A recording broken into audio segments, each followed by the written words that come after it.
Ladies and gentlemen, listeners, watchers, my name is Brandon Lewis.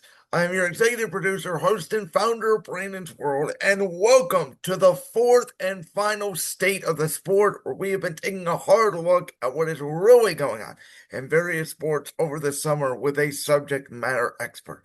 Today, friend of the show and fellow Voltage Live colleague Christian Hinton will be dissecting the current state of the National Football League, where around the week there's been a lot of interesting storylines coming into this season.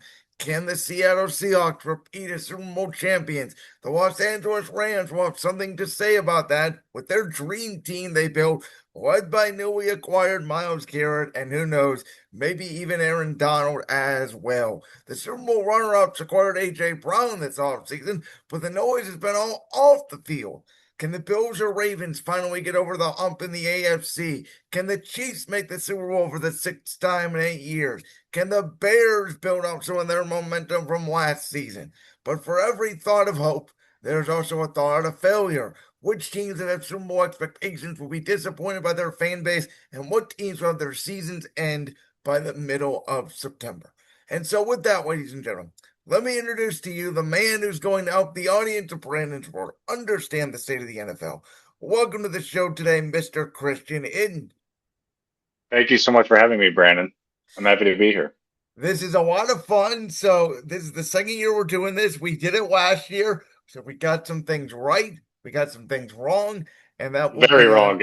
I'm sure that will be the case again this year. And I got to be honest with you, I have not studied my predictions going into this as much this year as I did last year, just because of work obligations and all that. I'm a little bit late to the game of starting to Sure. put together my full prediction column that I do before the start of every year. But I have thoughts, obviously, on all 32 teams, as do you. As per Absolutely. usual, we're going to start in the AFC East. And we're going in order from division winner to fourth place a year ago. I think it just makes the most sense. And just trying to convolute this team's going to be better, this team's going to be worse. I think for the audience, it will simplify it. So we'll start with the Super Bowl runner up New England Patriots, who, as I said in that intro, yes, they acquired one of the best wide receivers in the NFL, but the noise this offseason has undeniably been all about the off-field issues with head coach Mike Vrabel. And maybe I'm a little bit naive, but I do think that that is going to have to transfer a little bit into the season, a little bit, don't you think? Yeah, actually, I think it might be more than a little bit, Brandon. I'm like actually concerned with how that team's going to start out. If there's even a focus right now on like if you're the New England Patriots, you're coming off of the hangover of losing the Super Bowl number one, and then you've got all of this other offseason crap uh, with head coach Mike Vrabel. You did get some good pieces, and I mean the team is arguably maybe better this time around. But you're dealing with that. You're dealing with the offseason social media barrage of people saying you were the worst team to be in the Super Bowl in the last however many years, and you didn't deserve to be there. And so you've got this chip on your shoulder, but how can you even be motivated when your head coach is out gallivanting around with reporters? Like as a guy, as a person who gets motivated by my leaders, if they're out doing stuff like that, I'm less inclined to listen to them. If AJ Brown, who is that big signing, if he misses a route or drops a ball or something and gets yelled at by Vrabel, I mean, I think it's appropriate for him to go, dude. You cheated on your wife. You have kids. Like, so that can create real division in an NFL locker room, especially among some of these folks that Well, have the higher personalities. here's the other thing. I thought the NFL did New England dirty. I thought it was the worst case scenario for them to open up at Seattle and have that Super Bowl rematch. Because Yeah. listen, let's be honest. I know they drafted the tackle out of Utah in the first round, and he may play left tackle. They may move Will Campbell to guard. But other Mhm. than that, what move outside of AJ Brown did New England make? Because that Super Bowl game was won in the trenches. It was not won because, Seattle's DBs pick up New England's corners. So Right. what move did New England make physically that makes you think that game's going to go any differently? That's my concern for New England. And if they get Yeah. blown out on national TV again to start the year, they got Pittsburgh week 2, which, listen, we'll get to Pittsburgh in a minute. They have a new Sure. head coach, Mike McCarthy. They have at Jacksonville week 3. That's always a tough place to play in that Florida heat early in the year. Then they go to Buffalo week 4. Like, 1-3 is on the table to start the year, and the noise to start building. It's not very good to start the year for New England. No, gosh, no. And that's the thing. I mean, that's the great part of making well, obviously, there's benefits to making the Super Bowl. And then when you lose and maybe don't get as much better in the offseason as you think, then you've got one of the hardest schedules going into the next season as well. So it's like you said, I mean, a 1-3 And, start, and an that and 0-3 that start also is is off the back of them having the easiest schedule in the history of the NFL last year. right, right, right. So it's Brent, we always talk about, oh, there's teams that go from last to first. I'm not saying that they're going to be last, but I could certainly see them. I mean, hovering around 9 or 10 wins this year because of all this stuff that happened during the offseason and because of their hard schedule. I mean, it's going to be interesting, but right now, especially to start the year, I do not see them starting off well. I think there's too much going on. Brandon, I've talked to you so many times in the past about the importance of mentality and togetherness and all this other stuff. That is just something I don't think they have right now. And we saw how AJ Brown can act. I mean, imagine if he's reading a book in the sideline in week 5. You know what I mean? Like, it's like, yo, I'm scared. I'm scared for the Patriots and for their fan base this year because they could easily go from first to second or first to third, and that just wouldn't be acceptable. But a big part of that is Well, their head in that coach. division, they'll go first and second. We'll get to this in a minute, but I don't Yeah, think there's, absolutely. Yes, absolutely. I don't think Yes, there's any way. I mean, if they're worse than the Jets or Dolphins, then something obviously that's went true. terribly wrong. That's very But true. so let's get to Buffalo, and like you, and I think talking about New England, I think we kind of have the same mindset. I think Buffalo is bouncing back this year. I think that they will win the AFCs. Listen, I was the one saying after they lost the 13-second game to Kansas City, I said it's time for Sean McDermott to go. I was Yeah, like, there's no disrespect to Sean McDermott. I think he's a very good head coach, and I'm glad he's taking a year off. I think if anybody wanted him, he'd get a job in 2 seconds. But I also think there's a little bit of you know, I know people have said it. I've said it. There's a little bit of a Mark Jackson, Steve Kerr thing going on here with Buffalo, where it's like Mark Jackson was a very good coach. Steve Kerr's the one that got them over the top. And I know there was a lot of Brian Dable. Obviously, there was the whole thing with speaking of reporters and New England and Diana Rossini getting pulled over and telling the cop that Brian Dable wanted the job in Buffalo. And, yeah, they ultimately go with Joe Brady, who I always liked. Going back to that mhm, LSU team, I was surprised he didn't get a head coaching job earlier. I was very advocating for the Browns to go after him a couple years mm, ago when he was available. Um, I know there's concern about Buffalo's defense now. They're very young. They've lost a lot of parts, but I just think they have Josh Allen, who does have to play smarter in bigger moments. I mean, we saw the end of that game at Denver. Despite that, though, I'm sorry. I still don't know how they called that play an interception for Denver. That looked like a catch for Buffalo, and I think it ultimately decided the game. That's just me. My thought is Buffalo's going to make a real run this year and get back to what they were a couple years ago. But what are your thoughts?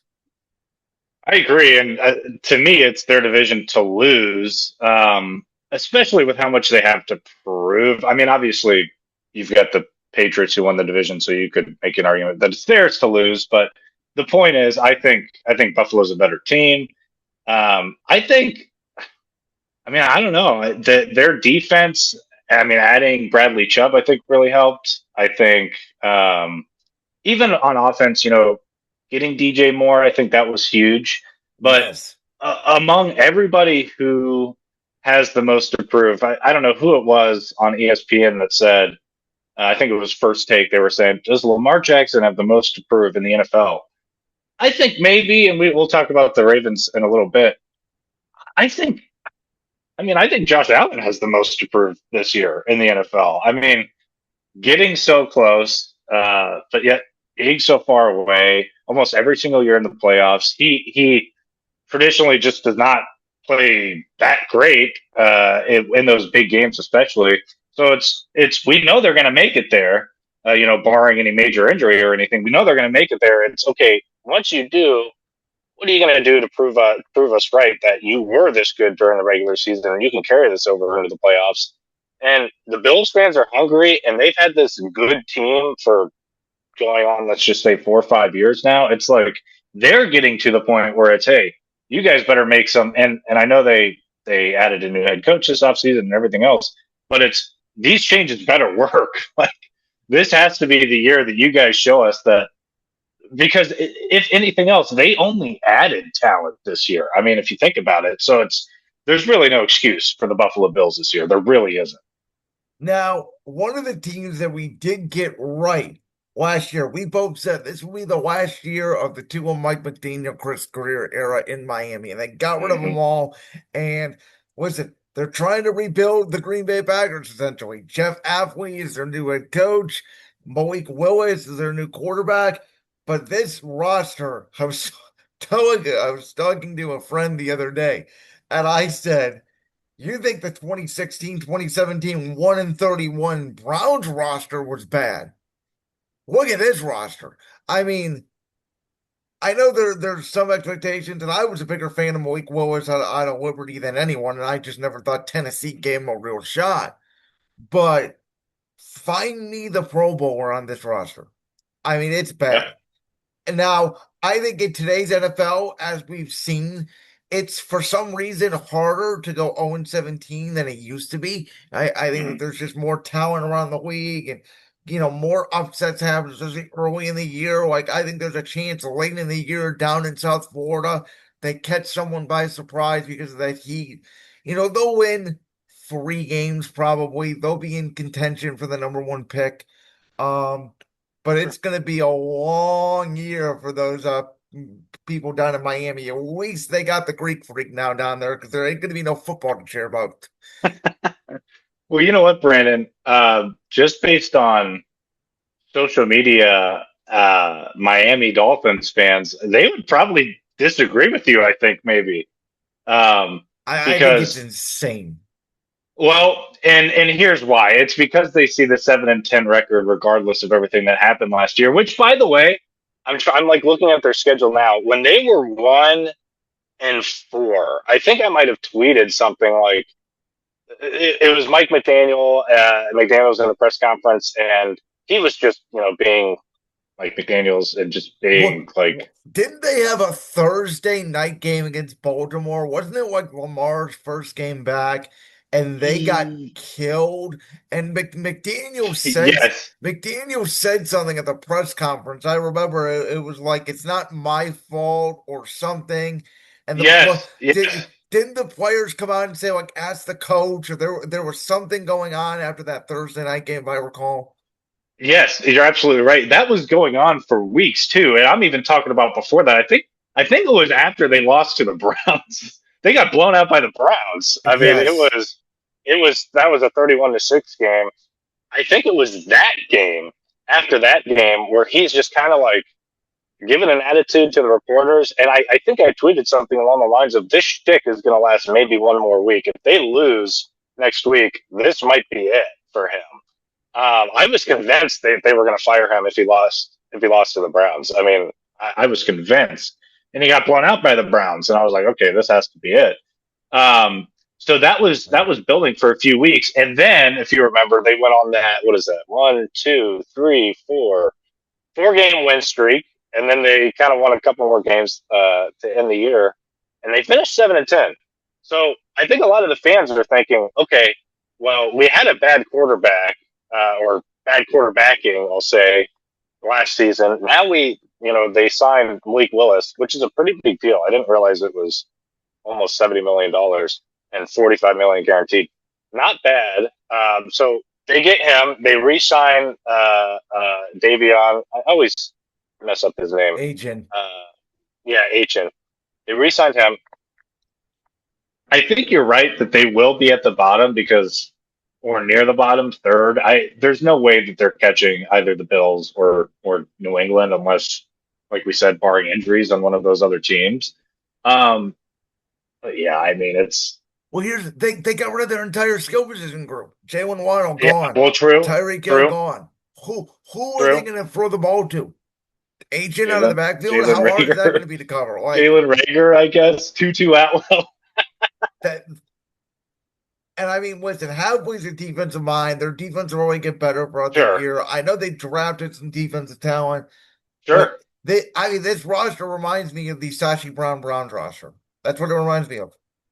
Yeah, and it's a little like I say I'm worried for New England fans. At least those guys will still win at least 8 or 9 games. Yeah.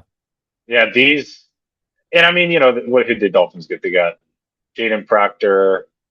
I mean, they didn't make a skill position pick till the third round. And Proctor was the one tackle in the draft who I like because of his size. But remember, there was a lot of question Yeah, about his football character, and I think yeah, Nick Saban even on draft night said this guy doesn't want football when he coached him at Alabama. yeah, yeah. So it's like, yeah, it's it's not looking good for them. But I think the next team we talk about may be even worse, and Okay, we'll talk about that. so people thought I was crazy. I would have fired him. I would have fired Aaron Glenn at the end of last year. I said, Yeah, you're a D. I said, I don't care what talent you have. Your side of the ball is defense. And you don't have one interception the whole season. We've talked yeah, about this before. When I look at, regardless of wins and losses, if a head coach is working, is your side of the ball good? If your side of the ball is not good, why are you the head coach of the team? And yep. I get it. They don't have a lot of weapons. Now they did go out in the draft. They get the tight end Sadiq out of Oregon. They grabbed the wide Hmm. receiver Cooper out of Indiana. There's some talent there, but they are clearly tanking for a quarterback. So whether or not the Yeah. talent's there, I don't care. Geno Smith is washed. They're not going to win very many games. Like they're going to be, in my opinion, fighting with the Dolphins and another team we'll get to here in a minute for the number one pick in the NFL. And I think Jets fans are happy because it's like if we can finally get a quarterback. Now, Quade Kovnick will probably come in at the end of the year when they're down and out. We'll see if he brings anything special to the table. I doubt it. Frank Reich is there now as an offensive coordinator. I think that was Hmm. sort of an underrated move. He's a veteran guy, so Yeah. they'll try. But I mean, they're going to get more turnovers than they did last year. They have to, but I don't see a lot more wins out of the W column. Yeah, in the AFC East, I feel like more than maybe any other division except for like the AFC North is, and I guess you could say this with any division rival, but like a team like the Jets can get one against the Patriots throughout the year. They can get one against the Bill, just like on circumstance, if it's a random Thursday night game or whatever, and we all know that that's not breaking any news. The problem with the Jets are, like you said, they're clearly tanking. There wasn't much on the quarterback market, but like Kirk Cousins was available, Geno Smith was available, Malik Willis was available, and the argument was for the Jets fans or excuse me, what the Jets front office was, which is where I think your head is at is, well, we don't want to take a chance on Malik Willis because for the Dolphins, I mean, they seem to think he's going to be the starter for the next few years at the very least. And, we don't want to give Kirk Cousins a contract because it's his last year and we're not drafting anybody for him to mentor. So Gino was the perfect guy to get. But I don't think, and maybe some Jets fans have the blinders on or whatever. I don't think Gino is like something that they should be excited for. In fact, I think it's should prove to the fans that, like we've been saying, the Jets are sort of vying for the top pick next year in the draft. and this is a little excerpt from an ESPN story, but I think it's good. What version of Geno are the Jets getting? He finished 27th in QBR and led the NFL last year with 17 interceptions. Now, when he was with when he had his resurgence in Seattle. So when he was with Seattle a few years ago, obviously he had that sort of one hit wonder, flash in a bottle year that made them. Well, he had two or Uh, three good years. I mean, let's be yeah, well, that's clear. true. That's true. That's true. Well, I say flash in the bottle because it really was that first year that he came back Yes. that was like electric, and everyone was like, I'll "Oh, never okay, forget maybe." that first game because remember it was a Monday night game. It was Russ's Yeah, return to Denver.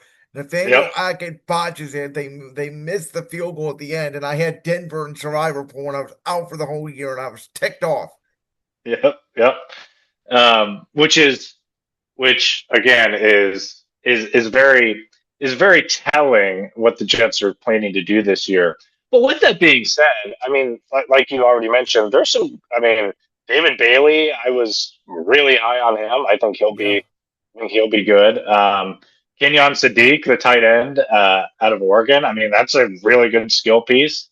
Um, Omar Cooper, even. I mean, they kind of had a really decent draft, especially their first three picks. they really did. Um, I mean, the signings, other than Geno Smith, there's really not much. I mean, they had that little dispute with Brees, giving them the franchise tag and say, okay, we're just going to sign you to a deal. So, um, I would say they're likely destined to finish last. And they're going to get to a point in the season when they're 2-5 or one and six, where I mean Gina might not even be in the he might not even be in the conversation anymore. So For sure. it's going to be interesting. I would just to round out this division. I think it'll be Bills first, Patriots second, um, Dolphins third, and Jets fourth. So last year, Denver came out of nowhere for me as we Hmm. transitioned out to the AFC West. Listen, I thought Bo Nix landed in the perfect spot. And, I thought the Chiefs and the Chargers were the two best teams in the division. I thought Denver would be fighting 8, 9 wins for a potential wild card spot like they have been. And obviously, Denver's defense becomes the best in the league. You have, Kansas City sort of go through what they went through last year, and it felt like the perfect storm until Bo Nix gets injured at the end of the Buffalo game, and then they have to play a blizzard in the AFC Championship game with Jared Stidham at quarterback. And I know they acquired Jalen Waddle, which is a big weapon for them this offseason. But I get the feeling that, like, Denver won a lot of close games last year. Every game they had that went down to the wire, besides that Charger game week 3, they pretty much won. A lot of the bounces went their way, and Sean Payton's not even calling plays anymore. It's going to be Davis Webb, who he insisted Yeah, on retaining weirdly. He must think he's a genius or something. Um, I, I I'm have a not theory saying about that, but yeah. so. I'm not saying Denver is going to be a bad team. But I also have this theory where in a year or two, we're going to look at Denver's window as being closed very fast. Like, I think this is it. Yeah, and there's another team in this division that I think I think it's pretty close to. This is it too. We'll talk about that. The Broncos are so weird because, like you said, they came out of literally nowhere last year. I mean, there was an argument to be made heading into last season. Is this Sean Payton's last year coaching ever? I mean, Yeah. there was some concern about his relationship with Knicks, or just his relationship with the front office or the team. Like things have been weird in Denver, really really since Manning left. Speaking of that, Um, I want to address this real quick because I don't know. Did, yeah, did you see that story about him and Belichick? Because it sort of was a story that no, was written and nobody talked about it. I talked about it on my show. For some yeah, reason, nobody talked about it. There was a story, and I'm sorry again, I'm forgetting the person who did it, but it was that's on okay. ESPN, and they did a profile on Peyton. They covered the Broncos through their playoff run last year. And one of the nuggets in there was before the season started, Sean Payton thought about He thought the idea was too complicated, so he did not go up to ownership and ask them, which is where I think the story would have got more news. But Hmm. he thought about asking ownership about letting Bill Belichick become the head coach of the Denver Broncos until he got to 15 wins to pass Don Shula for most wins of all time. During that period, Sean was going to step back and be the offensive coordinator, the associate head coach, whatever title they wanted to give him, and run the offense while Bill was the head coach and ran the defense until he got 15 wins, and then give the ball back to Peyton. You know what? It's funny that you bring that up. I did not hear this story, Brandon, and that's Nobody thought, I thought it was a major story that everybody was like, the World Cup is going on, NBA free agency, we don't need it. I'm like, wait, what? that is one of the most ridiculous things ever. Sorry. So this leads into my theory, which is interesting that you bring this story up. But my theory revolves around Davis Webb. Um, I think Peyton is kind of like I don't think he expected the season that they had last year. I don't think he expected it. So I think there's an argument to be made that Peyton knows, and he's giving up. How long has he been in the NFL calling plays? 20 years. I mean, He's giving. did he I call mean, plays when he was in Dallas? Because I know it's been 20 years with New Orleans. I don't know if he called plays before that with I Parcells. think so. I think so. I mean, I don't know for sure, but Yeah. let's just say his philosophy has been, or his strong suit for 20 years In has New been Orleans, he the never offensive even calling plays. thought about giving up play calling. And it's Right. interesting because what was his name? Pete Carmichael, the assistant that was there in Yeah. Denver, who was there for years with him in New Orleans. Remember, he took over the play calling when Peyton first left New Orleans, then followed him to Denver. And he just fires him out of the blue immediately after the AFC Championship game. That was weird, too. Yes. Yes. So I think that talking about first to last, I'm not sure they'll be last because there's still the Raiders in that division. Yep. Um, No, I but feel the same first way as you do. first to second, first to third, and it's really less. It half of it revolves around Bo Nix. I mean, that's a pretty intense surgery he got. I'm sure he'll be fine, but can he get back to what he was? And can the offense get better? Because still, even as well as Bo Nix did, they still need Brandon. They still need to perform better on offense. And now he's handing things over to Davis Webb. And it's the question is, okay, can they perform better on offense? It is Bo Nix, who's getting limited reps, by the way, going to be able to pick that up immediately, or is it going to be a couple week process, growing pains? And my theory is with Sean Payton, not that you go into the season thinking you're going to be bad or anything, but I think he might see the writing on the wall and go, man, this is going to be a better division this year than maybe recent years. I mean, there's still going to be a good team, don't get me wrong. But I think he's thinking about the future. I think he's thinking about this might be my last or one of my last years. And he's looking for somebody that, if it goes well with Davis Webb, that's a pretty easy lead into, okay, if he does want to take one of those administration roles, like you said, um, maybe Davis Webb is the head coach next year and Sean Payton Wow. steps back and does associate head coach or ops or whatever, sort of a Speaking of cushier which, role. I I, Yeah. I, I want to throw this at you because I Yeah. don't know what Sean Payton did in the NFL front office, but if you've seen Denver's first 6 games, it's the most brutal 6 game stretch I've ever seen in the history of the NFL, and I'm not I joking. I know. And that is the other concerning part. And that's why sort of all of these changes are very interesting. Like it's almost which is something that annoyed the heck about me about Kevin Stefanski is he would go, okay, I'm not calling plays anymore, and it's like 9 games into the season. And it's like, dude, we've been saying that since week two. Um, it's interesting they decided though to do this now and not, 6, 7 games into the season, like building that into their preseason Yeah. plan, like, okay, this is a tough stretch, Sean. You're definitely for the first 6 games going to call plays, like 1,000% definitely. Yep. Then maybe after that, depending on how it goes, well, you can Well, hand it here's the off. thing: is Sean Yeah, gonna be? Because Sean, as far as we've talked about, Sean's never done this. what's going to be the temptation? I mean, is he going to be Stefanski? Is he just going to stand there and stare now on the sideline because he's not calling plays? Like, Right, it'd be different. It's different when a guy who comes in as a head coach, he's there year one, he thinks he's going to call plays, and then year two, maybe he gives it up, because it wasn't working, and now he can be the CEO. We've seen that be a right. success story.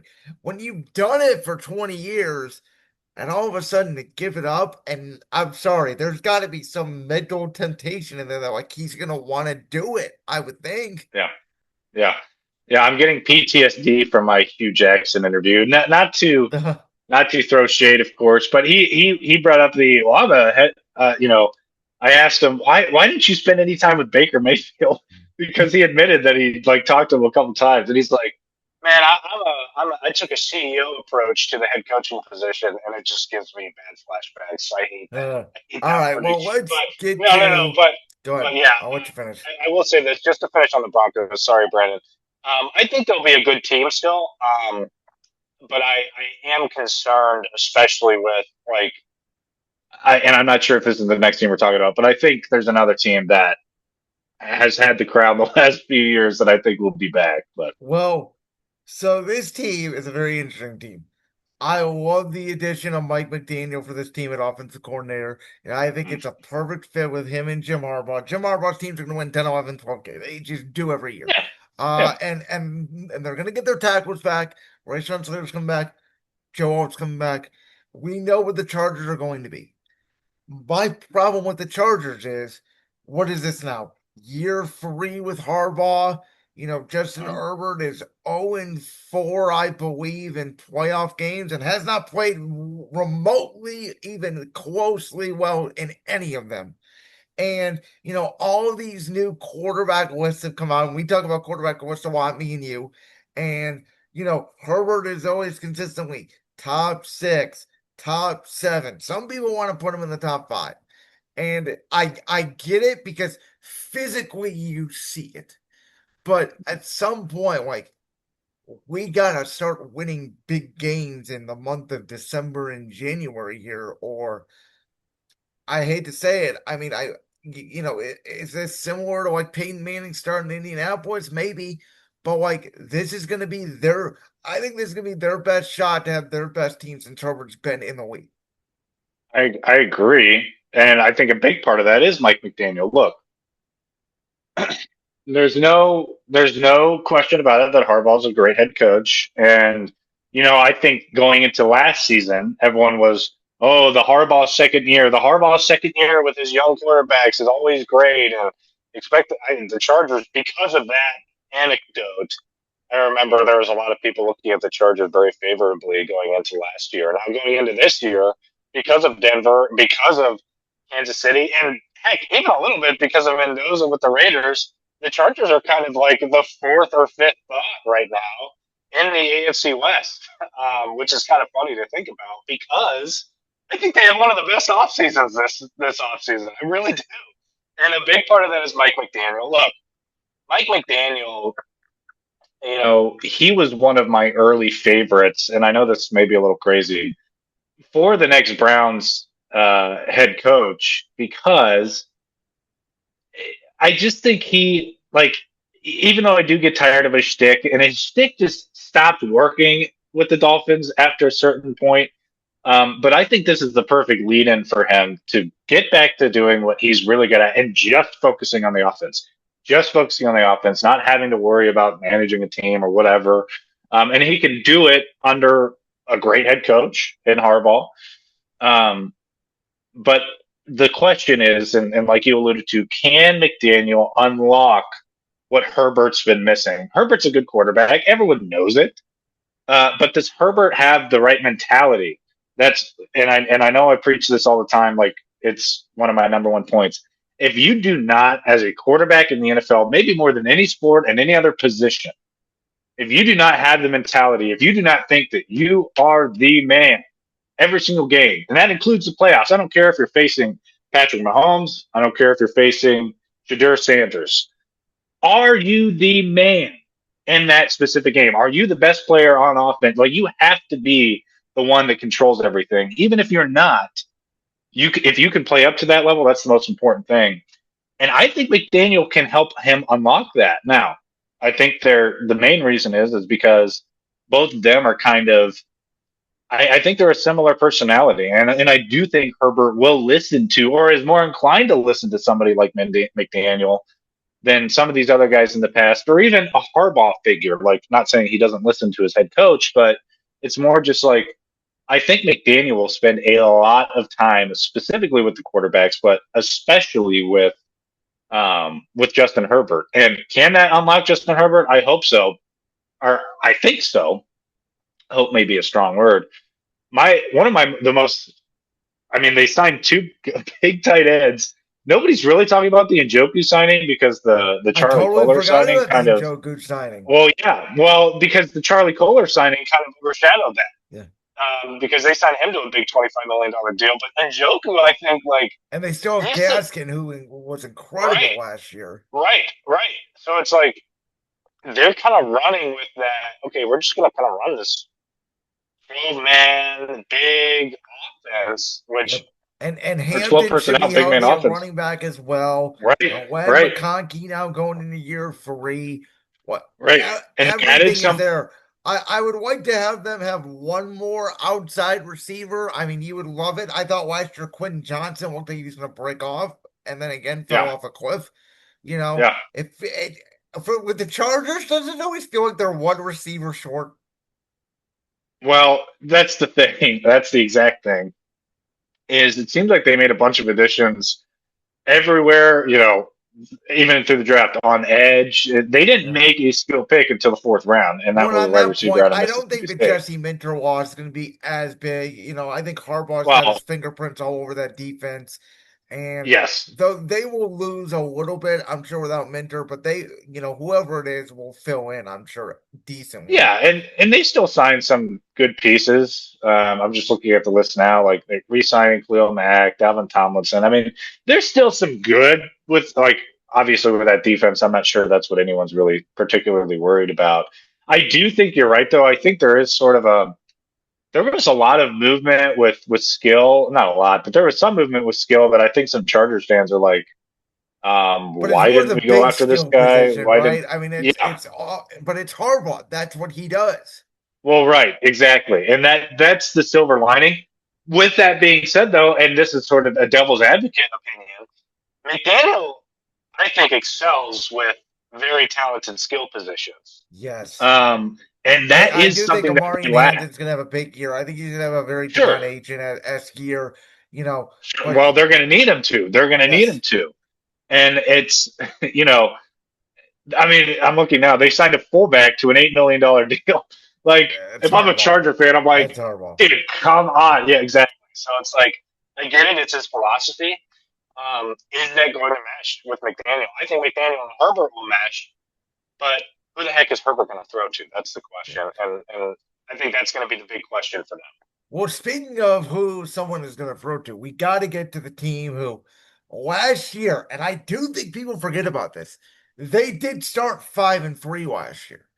And Mhm. then the roof just fell in. Obviously, Mahomes tears the ACL at the end of the year. And I was surprised at how the NFL schedule makers did Kansas City's schedule because I thought they'd give them a bunch of cupcakes early, not knowing if Mahomes is going to be back week 1. We do find out he is going to be a full participant in training camp. But I Yeah, thought, they would play it on the safe side and maybe give them the Jets week 1 just to be safe. No, instead we give you Denver right out of the gate on a Monday night.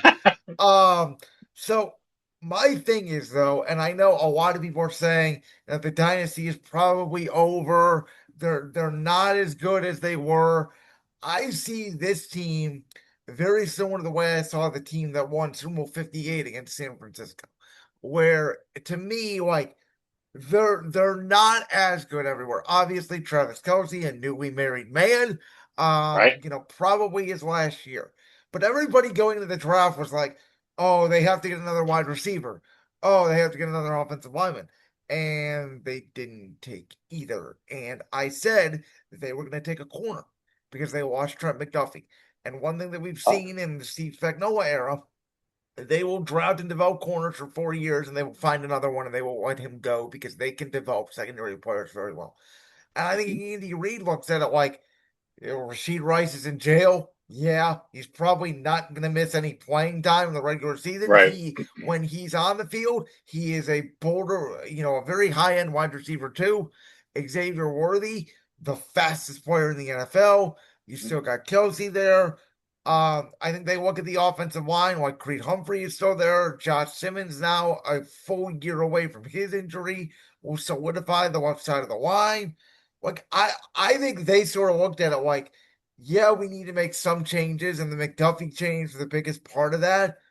But we were injured all hell last year, and we still have Patrick, and you know, let's see what we do. I don't think this is gonna be another 7, 6, 8 win team. I think this team gets No. right back to 10, 11 wins. The division's harder. As always, we just talked about the Chargers in Denver, but I think Kansas City's right back in the mix next year. I think so too, and especially because Mahomes is going to be a full participant. I think that's huge. I'm not sure anyone was expecting that, including the team, which I think is a big reason they got Justin Fields, just because look, Justin Fields may not have had these pieces around him before that this team has right now. Like you mentioned, some of those pieces. Um, but the fact that Mahomes is likely going to start the season, that first game is going to be a huge barometer, and I can't wait for that game because that's going to be the biggest measuring stick, just obviously to start the year for Kansas City. It's I know you said you kind of expected them to get a cupcakes. I'm glad that they're starting with Denver right away. Now I know week one is completely different than week 17, how you look, how you play. But also it's Andy Reid week one, and we know what Andy Right. Reid likes to do early in the year. They will Of show course. you stuff that's not on film. And I always Yeah. thought Andy, more than even Belichick, was the best coach early in the year. He would, Mhm. it's the same reason why they're so good off buys. They just Yeah. sit there, and him and Mahomes are in the lab in the offseason just developing random shit, and you can see week one, week two, they try shit.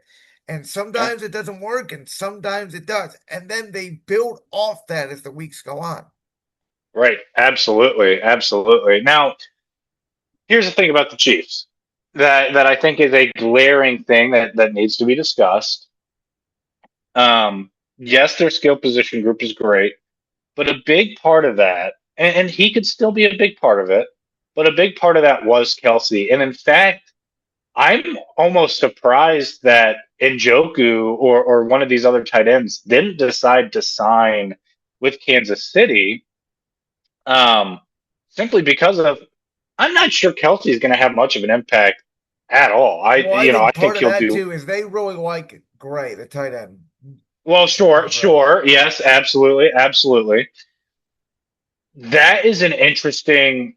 It's good. It's just going to be interesting to see that impact, and obviously they have the other guy. But I see Kansas City as I see it as 1A, 1B right now between who's going to win the division between them and Denver right now. Oh, see, I think it's between them and the Chargers. I think Denver's third. The but the Chargers worry me, and we talked about why, and it's look like you said, Kansas City started 5-3. I mean, they were on track to have likely 9, 10, 11 wins last I think year. people forget And do about that. it because of the way the year ended. They Yeah, were not bad, and but no, most the end of the year, they were in every game. Their defense couldn't get a stop at the end of most of those games. yeah, That exactly. season could have So ended very differently. yes, absolutely. So that's something people need to remember. I think it's pretty close. And whether it's the Chargers or the Broncos, 1A, 1B, between the Chiefs, I think the Chiefs have that chance. And look, you've got Patrick Mahomes. As long as you have now, will his injury affect him? There's all those questions. Blah blah blah. I think with purely talented players, that is less of an impact coming off of an injury. So I think he'll be back to form. Um, but with all that being said, it's going to be interesting to see how the Kelsey effect sort of dwindles that team, if at all. And like you said, some of their skill positions they're great on skill, But how big of an impact can that be on their season? That's going to be the big question. Their defense. I mean, I think everyone knows, or at least I'm confident in their defense. But we'll just see. We'll see what So, happens. so this leads me to my first bold prediction. So last week I made Okay. 5 bold, probably won't happen, but may happen. Bold Okay. predictions if everything goes right. With the Raiders, I think Tom Brady is there. And I say that because Brady, his first year in New England, only played 3 snaps. He did not play. It was year 2 where they make the switch to Bledsoe and Brady comes in and they go to the Super Bowl. But I think Brady, and he's talked about this, he believes the NFL is bad at developing quarterbacks now, which you can make an argument, in my opinion, for both sides. But I know he believes in sitting quarterbacks. And I think there's a reason why they signed Kirk Cousins. And Mhm. I'm like you, where I think we all kind of thought in Mendoza start. I love Clint Kubiak. I think he was the biggest reason why the Seahawks won the Super Bowl last year. I think this guy is the next Ben Johnson, the next Sean McVay. I think he's that Mm. local coach. My theory is the Raiders are actually not going to try to win this year. I think Mendoza will play less than 5 games this year. I think Kirk is going to get 12, 13 starts. Like, I think it's going to be a very Alex Smith Patrick Mahomes. They may play Mendoza late in the year, week 18. They got nothing to play for. Yeah. But I think the Raiders, I will be surprised if they come out and say Mendoza starting week 1. Because Oh. to me, the signing of Kirk Cousins told me they believe no matter how good Mendoza can be, they're going to try to win games, but their main focus is going to be developing him. One more offseason with the offensive line getting right, one more offseason of adding weapons because they do need to add a big time weapon at receiver. They have Bowers, they have Genty, Jack Besh. I really like the receiver, but they feels like they need one more piece. Love the addition of Creed Humphrey in the offensive line. They Mhm. made a lot of changes in their secondary on defense to make that competitive. But this year is not about winning. This year's about Mendoza's development. Absolutely.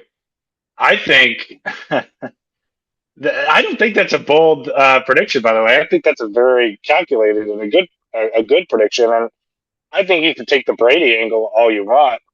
I think it's more just look. Could Mendoza start week 1? Probably. Should he? Probably not. Should he even be the backup? I think Brandon probably not. I think that might be the more bold prediction that I'm going to throw out there. I'm not even sure he starts as the backup this year. And it's not because of his talent. Maybe it's just because Aiden O'Connell has more experience quarterbacking in the NFL.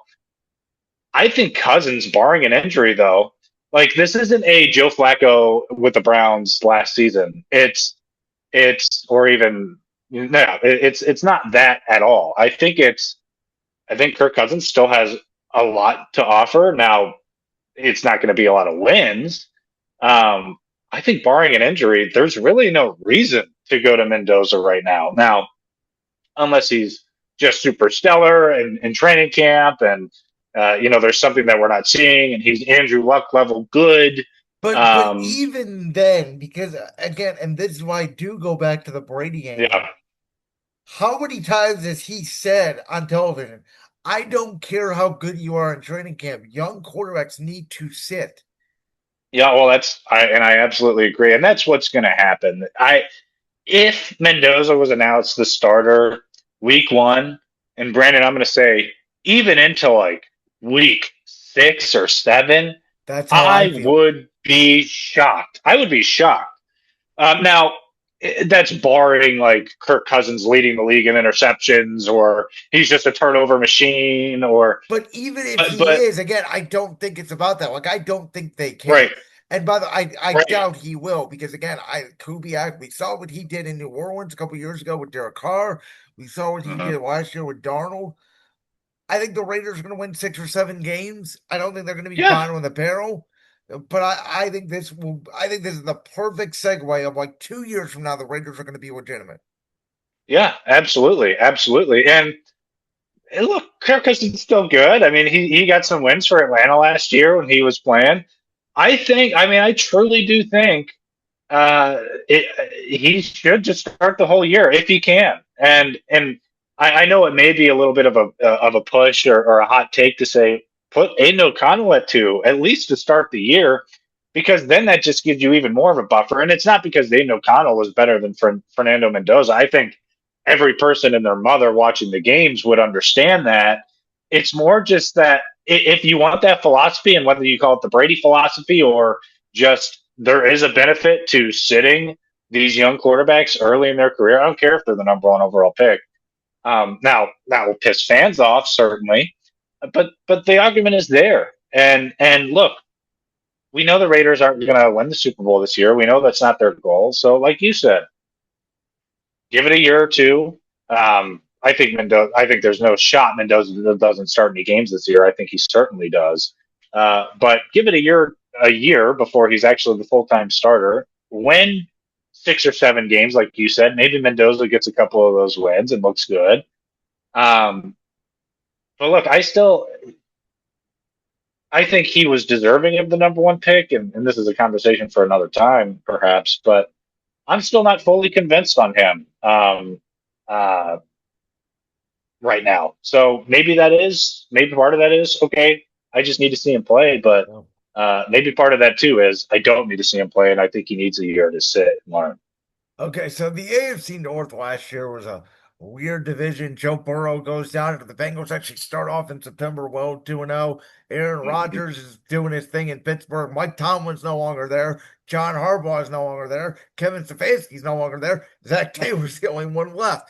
So the Yinters, for whatever reason, we have to go 9-8. We will not have a losing record. We're gonna hire this Mike McCarthy guy because he's from Pittsburgh and this is his 3rd head coaching job in the NFL, which usually nobody gets, by the way. Let's throw that out there as well. Yeah. And instead of tanking for a year and trying to get a quarterback, we'll draft Drew Adler out of Penn State, who was a disaster last year, and Will I don't Howard, who was understand. a 6th-round pick for Reed, I don't care what Ohio State fans say, is there. And then, we're going to bring back Aaron Rodgers, and we're probably going to win 8 or 9 games and do it all over again. As a Browns fan, you got to be thrilled. And I can't, it's hard to say that Aaron Rodgers is actually the Steelers quarterback, and they think this is their best course of action because I don't know what they're doing. Yeah. It's gonna be real. It's gonna be really interesting. Now, I will say this about the Steelers: they made some good additions in the offseason to their offense. Rico Dowdle is a big one. Michael Pittman is going to be a good one. My question is, who the hell? And I know they have Aaron Rodgers. Okay, I get it. Who the hell is going to throw these guys the ball? Who the hell? I mean, is their offense even going to be good? Is Aaron Rodgers even going to be good? Is his mind? We talk all about mentality, Brandon. I'm going to bring it up again. Is his mind even still in the game of the NFL? Does he even still want to be playing? Photos with his mom and dad all of a sudden. Yeah, he's reunited with his family apparently now. It's like, I think them resigning him was a complete joke. I actually laughed out loud when I got that notification across my phone. Because I just, what the hell's the point? And then they go and they draft Drew Aller, and with the 3rd round pick, by the way, which we both agree, stretch. I mean, that's pretty high for a guy like him who had a horrible season and played nothing but below expectations. The funny thing is, if he would have came out the year before, he would have been a 1st-round pick, maybe even top 10. Absolutely. So, look, this is maybe just bias, but I don't think it is. We're looking at every team from an objective standpoint here.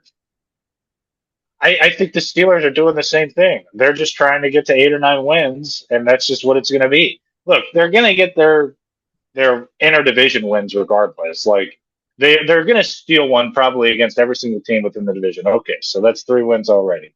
Then they're going to face some of the lower end teams and beat them up because that's just how the Steelers play. But can they beat a team like the Bills? Can they beat a team like the Broncos? Can they beat the Seahawks? Can they beat any of these other teams that I don't know what their set schedule looks like? But they're not good enough. They're not good enough. So I think the question is less on this year for the Steelers, and Steelers fans think they're going to win the Super Bowl like they do every single year because they're all stupid. Well, do they? Um, Because the vibe I got oh, from them is why are we bringing in McCarthy and Aaron? Why don't we just tank?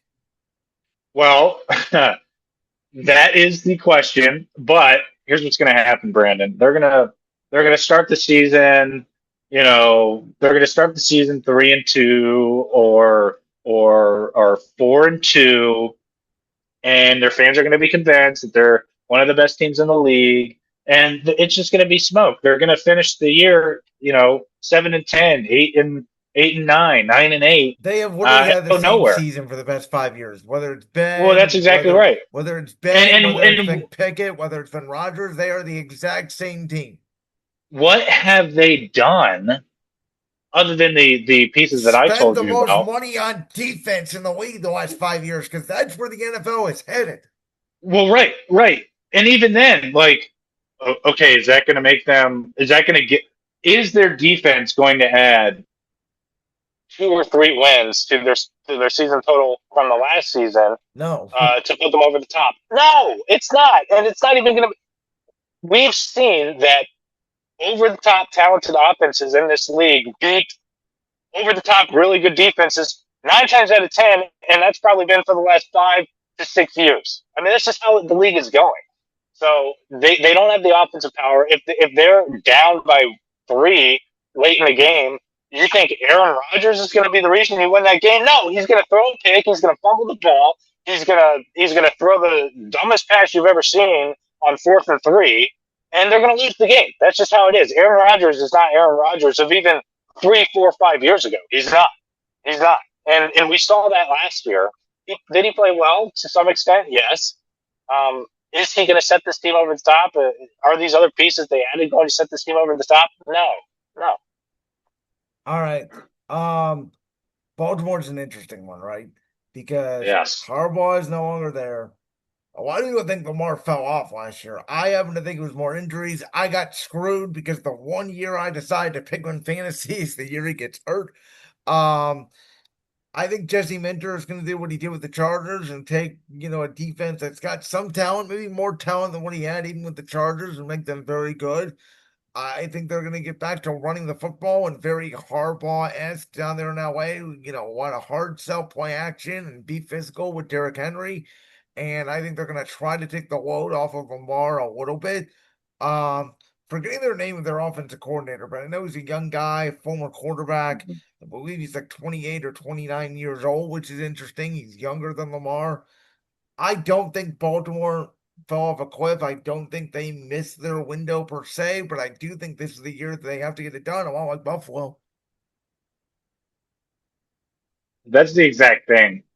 And that's what we brought up a little earlier about who has the most pressure, right? I think it might be between Lamar Jackson and Josh Allen. But the Ravens are one of those teams, maybe sort of just like the Bills, that I think are just automatically like, we're going to assume that they're going to get their 10, 11, 12 wins every single year. And it's because, well, I was going to say because of the coaching, but obviously they Well, got the rid other of thing their head about coach Baltimore, last year. I'm going to throw this out there. Please. I've compared Baltimore to the Minnesota Timberwolves in the NBA, where the T-Wolves, right, they have this great star in Anthony Edwards. They've been to multiple conference finals. They can't get past Oklahoma City, and they can't get past San Antonio. Right, right. Baltimore can't get past Buffalo, let alone Kansas City. That's right. And you know what? This may be the perfect year for them, or this may be the best opportunity for them to do just that. Now, with all that being said, they still have a new head coach. They still got basically an entirely new coaching staff. They didn't really make, I mean, who was their biggest offseason signing? I guess you could say Trey Hendrickson. They lost Isaiah Likely at tight end. Yeah, Trey Hendrickson, I guess, would be the biggest one at defense. But otherwise, yeah, I mean, it's like on offense, they made no moves. I mean, you're still heavily relying on Lamar Jackson to a point where at this point, well, he might miss a couple of games a year now for any amount of reasons because he maybe has more to shoulder on his back in the NFL as a quarterback than any player, than Well, any other that and quarterback in does. in December, his immune system is terrible. I mean, it's so far in Oh the yeah, zone. But that's how yeah. many games has It's he not even missed because injuries. he's Yeah, you're sick? right. Yeah, that's right. That's right. It's not even always injuries with him. That's a lot of the problem with him too. I do think though, I think do they have the most to prove? I think that's the wrong way to say it, or put it, which Yeah. is how a lot of analysts are putting it right now. They don't have much to prove. I mean, we like I said, they're going to get their 10, 11, 12 wins. It's what can they do in the playoffs, and that it's the same conversation we have with the Bills, with the Ravens. So this leads me to bold prediction number two, because it's about the Cincinnati Bengals. And again, it's Okay. not really bold because you can see it happening, but it's all about health with them. I think if healthy, the MVP of next year is going to be Joe Burrow. Wow. Okay. Okay. If I have said for the last 3 years, if healthy, the Bengals I think are winning the division, and they're never healthy. But you and I both look at the game the same. If you have the best quarterback in the division, you're probably going to win the Mm-hmm. division. And Mm-hmm. I've always thought Burrow, at least in terms of talent quarterback, is better than Lamar a little bit in terms of being in the pocket. I think they have the ability to have the best offense in the league. I love the addition of Dexter Lawrence, the defensive line. Mm-hmm. Why pick someone at number 10 when they can never get their defense right anyway? Just go get a guy in the middle who's going to stop the run, force teams to third down. Their defensive coordinator, Al Golden, it's second year in the system. Again, it's all based off health. I think this will finally be the year the Bengals stay healthy and they win 11, 12 games. I really feel that. And I could see that. And I think the division right now is really up to the Bengals or the Ravens. I mean, Yeah. it's who can stay healthy. I mean, if Burrow stays healthy the entire year, the Bengals are winning the division. I mean, that's just I think the reality of it. And I think it's close between them and Baltimore throughout the entire year. They may both have the same record, but They because of don't head-to-head play till matchups, late. I think their first game is like week 14 or something like that. And then I know they played the Thursday night game, New Year's Eve in Cincinnati.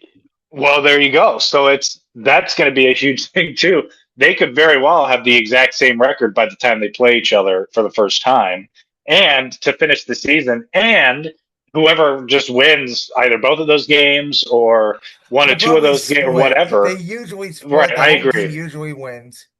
Right. So it's the question then is, okay, what other, however else it works, it's going to be a 1 or 2 game difference, assuming Joe Burrow's healthy and assuming Lamar Jackson stays healthy between the Bengals and the Ravens. And like you said, Dexter Lawrence, great signing. I mean, we know they have the offense, we know they have the line, the offensive line, we know they have all these things.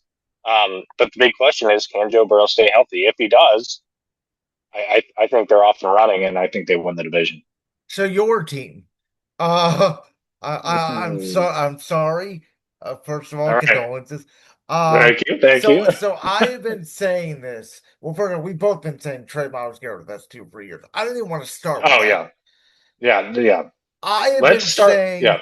since Todd Monken was hired, he is going to be the Browns version of David Cole. He is here Mm, for 1 year. They are not, I don't care what they say, they are not trying to win this year. My whole theory on the Browns is for the last 2 years, Jimmy Aslam wants Arch Manning and he wants a high profile. People think I'm nuts. I actually think he's going to try to convince Nick Saban to come out of retirement and be the Browns head coach. Honest to God, I believe it. I honest to God believe the plan next year, week one, will be Arch Manning and Nick Saban if they can do it. That's how I feel. Because um, why did they spend all this time on this head coaching search after they fired Stefanski, which they already knew they were going to do at the end of last year? mhm, You know, he won the final 2 games of the year. So mhm. why did they spend all this time on Joe Brady and Grant Guditsky and then go hire Todd Monken? Like the complete opposite of what they were looking for. It makes no sense. So that's my theory is doesn't matter who plays quarterback. I don't care who plays quarterback. I don't care. It is it's a joke They're not. They're looking for next year. They want the quarterback if they can get him, and they want a high profile head coach to make buzz for this new stadium. It's my whole theory on it. Yeah, well, I think that's a good theory. Here's my problem with the Browns, and it's I think every single fan's problem with the Browns is Jimmy Haslam is just meddling too much. I think your theory is absolutely correct. I think he does want a high profile name, and I think Arch Manning is the guy that he wants. He's got connections with the Manning family. And if I were Arch Manning, and now look, who knows if he's even going to be the consensus number one overall pick next year? I mean, we see it every year. I mean, Texas was the number one ranked team going into Ohio State last year, and they laid a complete egg. I mean, he looked I like will crap. say And they did play better at the end of the year, though. of course, they did. They almost got themselves back into the CFP by the end of the year. Yes, they did play better, and Arch played better and looked better. But look, I'm not even convinced going into this year that he's the number one quarterback. I agree, but also that's what I'm saying. I think Jimmy doesn't care. That's my problem. Well, and that's my exact worry is he's meddling too much, and all he cares about is name or whatever. That's my biggest worry. I don't care if your name is Tom Brady Jr. If you don't show me the goods in college, like I'm not I'm not going to just say, okay, we're going to draft you regardless. That's the plan. Like, and I think that truly is the plan. And I think Haslam is looking for somebody that will just do what he says when it comes to that sort of thing. So whether that's Monken, who we could talk about his impact all we want, like you said, I think it's either going to be a complete disaster and he's fired halfway through the year, or it'll just be a semi disaster and he's fired at the end of the year. I don't, and by the way, I think Andrew Berry is not far behind that. Now, with that being said, Andrew Berry, for all intents and purposes and from all accounts, seems to just do whatever the hell Haslam wants him to do. I mean, Haslam wanted Deshaun Watson, boom. Andrew Berry did And whatever he by the could to go way, get Deshaun Watson. I hate to say that because all I've heard for the last 2 years, Andrew Berry's had these great drafts. Well, has he? Because he hasn't drafted a quarterback. I don't. We talk Yeah, about this with the Jets, right? The Browns have more talent than the Jets, but the Jets have some talent as sure. well. They don't have a quarterback. You cannot win in this league without one. Right, right. And that's the exact thing. And by the way, I've been prepping the listeners of my show for months about this. I mean, Deshaun Watson is going to start week one. I don't know what 100%. this whole idea that, I mean, look, I like Shador's personality. Um, I think he is a smart kid. I think he's got talent. Um, but he was, I mean, there's an argument to me that he was, when he was on the field, the worst quarterback in the league last season. And He that, also didn't get a fair shot, though. I mean, let's well, be real. that's fair. That's very But he's fair. not He going to did get a not. fair shot this year either. No, absolutely not. And look, I'm not sure what the heck's going to happen because he is getting first team reps right now. Shador is. Um, and there's reports coming out that coaches are impressed with him grasping the new offense, whatever. I just don't. I don't see a world where now. Look, this all comes back to Jimmy Haslam. Jimmy Haslam says, "Hey, I'm paying this guy freaking play him. Like I'm paying this guy $50 million a year, basically. If he doesn't touch the field, what's this investment for?" And like you said, I don't think they care about winning. I think their main goal right now is uh, tank or do your best to just get 3, 4, 5 wins, get one of the top 10 picks, which we've seen in the NFL. 3 wins will probably still get you like the third or fourth pick. Um, and that's their goal. I mean, I don't have much to say other than that. Be ready for Deshaun to start at least a couple of games this year.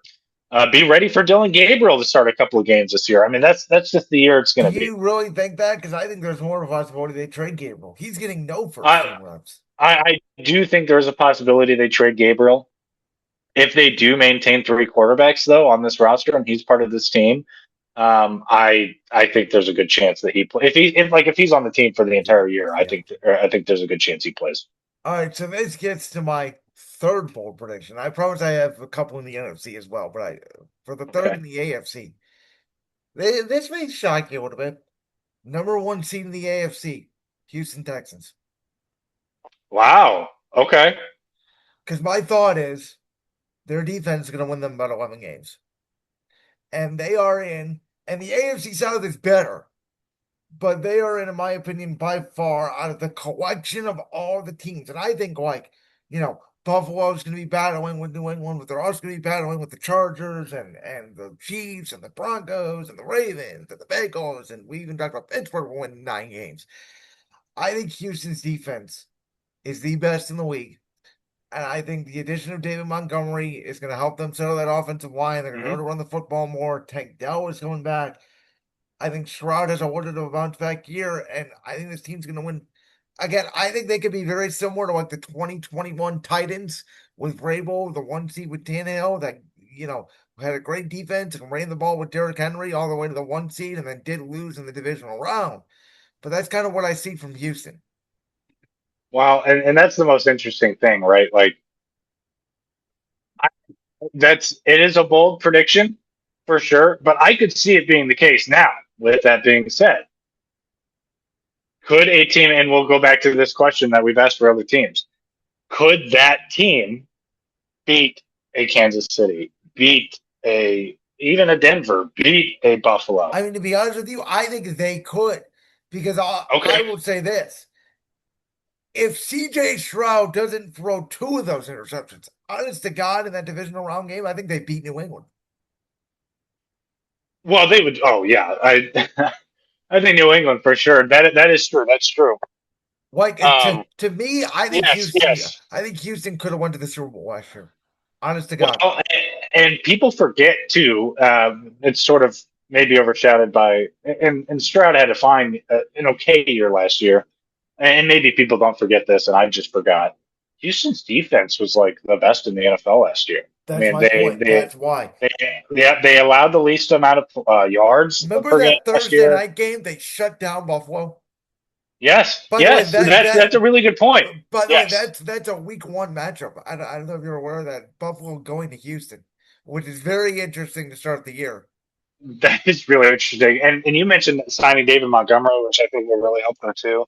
Um, and the thing about it is they only added on defense. Like they didn't even add. I guess you could say, um, what's his name? The edge that they signed, Hunter. I Yeah, mean, they Danielle added Hunter. on Yeah, defense. Yeah, they added on defense. They didn't really lose any pieces anywhere, if you think about it. nope. So, you know what, Brandon? I think even though it is kind of a hot take or a bold take, I think that's a good prediction because. But then the question is, Brandon, could they be? Like you said, you think they could. That question to me is still up in the air. Could a guy like C.J. Stroud in the playoffs beat some of these other teams that have a little bit more playoff experience? That's the question, right? Jacksonville came out of nowhere Yeah. last year a little bit. Liam Cohen, Corey, a very smart offensive guy, got the best out of Trevor Lawrence. Travis Hunter, we talked about it at the time. I said I think he's a more full-time corner than receiver. I don't Mm-hmm. know if he's worth the number 2 pick. I didn't know if he was worth trading up freak spots and getting all that No. for. You know, um, they are a very interesting team though, because it feels like they overachieved. They did lose Travis Etienne, so we'll see how that affects them in the run game. I still feel they're a very good team. Like I think they're going to be one of these teams that compete for like a last wild card spot in the playoffs. We'll talk about Tennessee in a minute. They've obviously made wholesale changes, and we'll see how that impacts Cam Ward in year 2. Jacksonville just feels like a very good team, and I don't know what to make of them. They're like 9-10 wins, probably be a wild card team, and maybe win a playoff game, maybe. Yeah, yeah, I think they'll be a good team. But that is with that being said, it goes back to okay. There's so many talented teams up top in the AFC. It's could they, with the experience that they have, beat them in the playoff? But no, absolutely. I think 9 or 10 wins is right where they'll sit. Their running game, I suppose, may just be the biggest question mark, especially after losing their main guy from last year. But I think the biggest question is obviously Travis Lawrence is Travis. Trevor Lawrence is going to be Trevor Lawrence. I think going into last year, the biggest question, one of the biggest questions was, is Trevor Lawrence even going to be the quarterback of this team in a year? Well, I think he proved that he is, and he can be. and play at that high level. But I think they still might be a couple years away from being like, oh, this is a team that could win in the playoffs and go to the Super Bowl. They could prove us wrong this year. 100%. Now, I But thought last year they were going to beat Buffalo in the wild card round. Like that was my hot take. Was like yeah, because they were so hot offensively at the end of the year. yes, yes. And that's the other question too, right?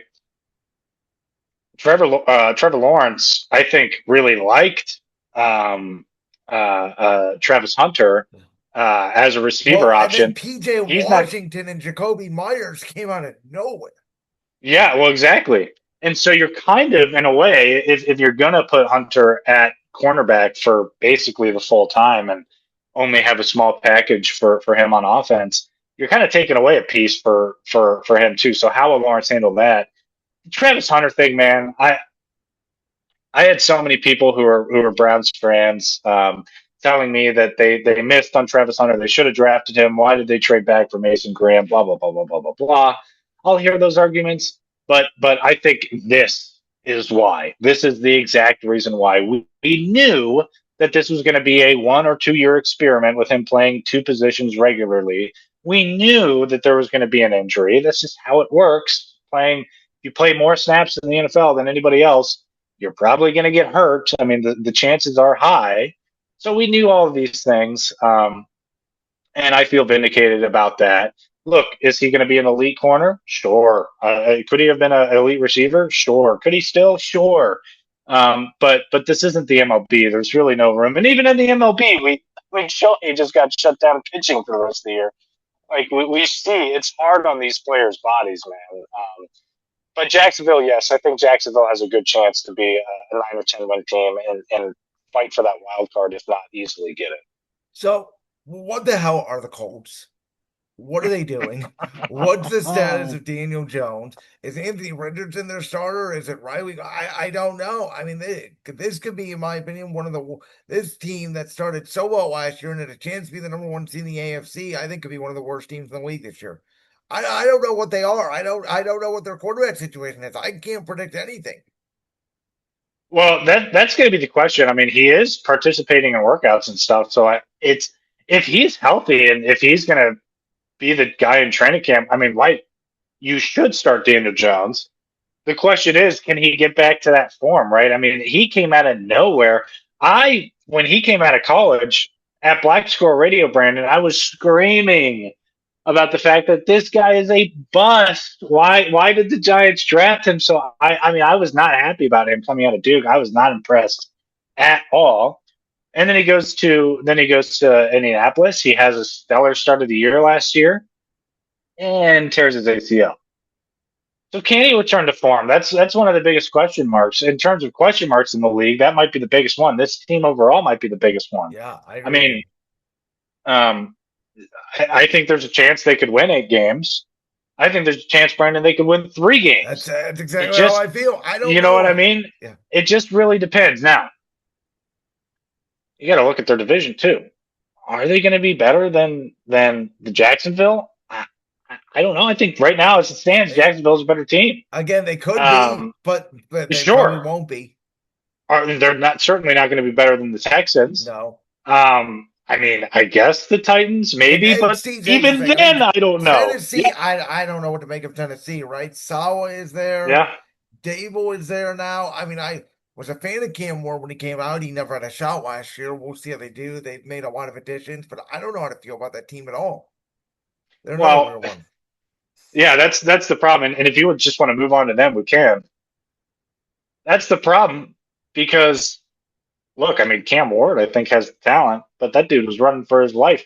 Him and Shadur, man, they're good friends. They both probably were texting after every game, like, what the hell is going on? Is this how it's going to be every game? Are we going to be running for our lives every game? But you get Carnell Tate, who I think is going to be, I think he's just going to be a stellar receiver in the NFL. I think there's people that disagree with me there. The ball. That's exactly right. So you got Carnell Tate. And look, they signed some offensive linemen, but I'm looking at the list here.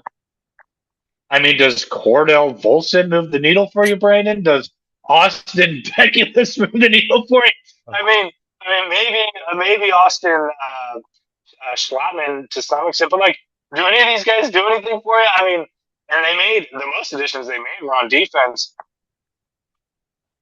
I mean, with Kendrick Falk out of Auburn, whether it's him that you draft or whatever, I just see them still kind of being at. I think they're 2, 3 years away, unless something drastic happens, to being uber competitive. Like I think they're going to hover around 5 to 7 wins this year, Yeah.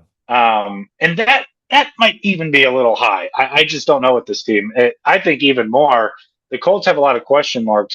The Titans, I think we know what they are, and the question mark for them is, They're okay, are very they going to Vegas be to me, where it's like they're a year away. yes, or yes, exactly. Are they going to be bottom of the league, or are they going to be middle bottom of the league? Like See, that. That's kind of the question mark with I them. think they're more middle bottom because the other three teams we talked about, Jets, Browns, Dolphins. I think those are your three Yeah, teams that true. are fighting for the number one pick. And then I think Sure. there's your Vegas, there's your Tennessees. And as we move to the NFC, well, Arizona will be in there as well, and we'll get to them. But as I've Sure. alluded to you before the show starts, the NFC is interesting because after Arizona, there's about 15 teams that are all going to beat each other up. But Mhm. I got a question for you. Do Okay. you remember what happened on the before the very first snap of last season? No. Jalen Carter spit in Dak Prescott's face. Oh yeah. Okay. Yes. I, Yes. Yes. I I think there was a lot forgetful about that, and it was an omen, right, for my Philadelphia Eagles. We moved out of the NFC. We did win 11 wins. The offense was miserable. We did win 11 games though, and should have won that playoff game against San Francisco if, Hmm. AJ Brown, his last play as an Eagle, ball goes right through his hands. Another almond, if Hmm. you will. Hmm. Last year there was a lot of Jalen Hurts not the same quarterback, and Saquon Barkley is not the same running back. And I kept saying, because I watch every game as a fan of this team, that it was really the offensive line. Landon Dickerson was playing the whole year with a knee injury. Cam Jurgens was out a lot of games with a neck injury. He was never healthy. Lane Johnson was on one leg the whole year and missed half the year. And this defense now, we come back, we get Tariq Woolen as that second corner, which they never could figure out last year. Dory Jackson was getting burnt like crazy. Sean Mannion comes in as another offensive play caller for Jalen Hurts, like 20th offensive play caller in 20 seasons, it feels like. But I do think, there's going to be a change in scheme. If you're going to lose AJ Brown, I said this. I love having Mekhi Lemon. I'll take it. Yes. Um, so now, and I love it because I feel like these are where the Eagles were 2 years ago, where it was like, after Tampa, the wild card game that was a disaster, and they let go of the whole coaching staff, everybody kind of flew Philly under the radar. And then they come back and they win 14 games, and they're the most dominant team in the NFL, and they win the Super Bowl. I'm not saying that, but this Eagles team historically does really well when they are underrated. And I feel like there's a lot of talk about Chicago and Seattle and the Rams and Detroit and Green Bay. And it's like Philly is still here and no one's talking about them. Which I think you're right. I think that's exactly where they want to be, right? And I'm just going to get this out of the way. You and I have had many a conversation about Jalen Hurts and how underappreciated he is. Well, did you see the new executive poll? No. ESPN put it out. There was an executive poll where the executives and coaches ranked the top 10 quarterbacks in the NFL. There's a guy in the division that is ranked number 6 on the list. It's not Jalen Hurts. Jalen Hurts isn't even in the Hmm. top 10. See, now that just makes me sigh heavily, Brandon. It really does. Because what have the Eagles done over the last? Now, look, I know they get bounced last year in the playoffs. It's not great, whatever. But what have they done over the last, let's just say, how long has Hurts been the quarterback there? 6, 7 years? This will be year 6. 6. Over the last 6 years, what have they done other than win with him? I mean, Made the playoffs despite, every year. Every yeah, year. despite the issues with AJ Brown, despite Despite all of apparent issues with the head coach, which nobody understands and get. I'm a fan of Right. Sirianni. I'll say it out front. All Sirianni does is Absolutely. win. Right. Absolutely. Absolutely. And adding, by the way, Makai Lemon, which was one of my favorite skill players coming out of this draft. I'm surprised he didn't go, to be honest. But the Eagles are really happy that he fell where he did. Um, look, I think the Eagles have the chance to be one of the best teams in the league this year. And it's just because, like we kind of talked about, I mean, you would know more than I, but they didn't really lose. too many of their key pieces, and they only really added. I mean, let's see, on defense, especially Jordan Davis, Jonathan Grenard. I mean, they really only added. That So defensive the line question, is going to be Jordan Davis, Jalen Gardner, Jonathan Grenard, Nolan Smith, Jalen Hunt, who not a lot of people know about. He's a very productive defensive yeah, lineman. yeah. So you've got that. You've got a good offense. The You've got a biggest loss was maybe Nakobe Dean at linebacker. Like sure, that hurts a little bit. Reed Blankenship going to Houston, that hurt a little bit of safety. But sure, again, does Tariq Woolen make up for that, right? right. The plan right now is in base. They're gonna put DeJean at safety in base and then move him down to nickel corner when teams go with 3 receivers. Yeah, sure.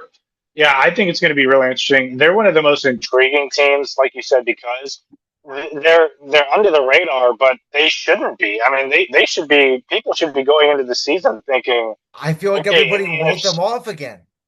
right? Well, you know what? But good, and that's exactly when they strive or thrive. And Brandon, I mean, I wouldn't be surprised if we're looking at them as one of the final 2 teams this year. I wouldn't be. Oh, warms my heart. 3 times in 5 years. yeah, dude. I mean, how could you not think that? Now I know The NFC is very talented, and we'll talk more about that. But how could you not think that? Even because, like, almost specifically because of their division, I don't trust any of these other teams in the division, and we'll talk about that. See, that's interesting because the weird thing about this division is I feel like you could make a case for all 4 to be good, and you could make a case for all 4 to be a disaster. For Philly, the case to be yes, a disaster would be the new offense doesn't work with Sean Mannion. There's controversy. Sirianni gets into it, and the whole thing right, implodes. It could happen. I don't see it happening. right. I I agree. I am so the Cowboys had a good draft, and it scares me. I gotta admit it. Yeah, I love Caleb Downs. I wanted him to be an yeah. Eagle. Didn't happen. But their offense is gonna be very good. I think their defense can be better, but it just feels like there's a ceiling on it. There always is. That's the exact thing. I think their defense, and it's. I mean, they really only they didn't. They only picked 2 offensive players in the draft. Let's see, what did they do on offense? Just, I mean, re-signing Javante Williams. Okay, they got And Pickens is still George. there, I believe. Yeah, He's still on the they. franchise tag, right? They didn't sign him to an Yeah, extension. well, and yeah, they did. That's the exact thing with Dallas is like, They made some additions on defense. Great. Like you said, there's a cap to that, regardless. Just on today's NFL, there's a cap to, look at the Browns 2 years ago or 3 years ago having the best offense in the league or defense in the league. Didn't really matter. I mean, it really mattered nil. No. But I mean, the Cowboys have a way better offense than what the Browns did. Is the sure, thing. of course, of The course, of the course. the So it's like, the issue with Dallas is going to be, can that offensive line stay healthy? well, Because that they were and healthy last year. A couple years ago, they weren't. yeah, And Dak is and getting older, and he doesn't run anymore. That's the thing. well, and that's the exact worry, and that's where the mistrust comes. And I'll give you a reason for the mistrust in all these other teams. My mistrust in the Cowboys, it all originates with Dak. Can Dak? It's you talk about pressure. I mean, this dude has had the most pressure in the NFL the last however many years he's been starting for the Cowboys, just because that's what comes with being a Cowboys quarterback. By the way, that executive poll had him as number 6 quarterback in the league. Oh, you're joking. No, I'm not. I mean, that's comical to me, Brandon. They had him. I don't trust him. They had him ranked above Herbert, Drake May, Jared Goff, and Caleb Williams. Jared Goff is insane to me. Caleb Williams is even insane. Dude, Caleb is way better than Dak is. What are we talking about? Anyway, okay. So I'll finish with Dallas with this. I don't trust them because of their quarterback. Their quarterback has shown us that he cannot win big games, and they haven't made any additions on offense that could prove to me otherwise that they can win big games. Now look, Caleb Downs, he's going to be great. I mean, I think there's nobody denying that. I think somebody said when he was drafted, that's a gold jacket player. He's going to be wearing a gold jacket by the time he's done. So there's that argument to be made. What is that going to put Dallas over the top? No, they still have the same bunk offense, the same bunk offensive line. I don't think it moves the needle at all, Brandon. I really don't. I think they may be a contender for maybe the division. Maybe they'll have 9, 10 wins, 11 wins. But Brandon, what are they going to do in the playoffs? They're not going to beat the Eagles in the playoffs. They're not going to beat even the Commanders in the playoffs, which we'll talk about. The Commanders made the NFC Championship game 2 years ago, and last year was the team injured all to hell. But that's what you get when you are the oldest team in the league. They did draft Sonny Styles, who I love. Again, I was mad because I thought all 4 teams in the NFC East crushed at least the first couple rounds of the draft. They did. I thought it was the best drafting division. And I'm sitting there, before we get Makai Lemon, I'm sitting there going, Sonny Styles just went. The Giants got Francis Maluga, who we'll talk about. I think you talk about gold jacket players. I think he's a gold jacket offensive lineman day one. Like, there's a lot of talent going into it. But Washington, going into last year, I thought they were going to take a little bit of a step back just because I thought 13 wins, they overachieved.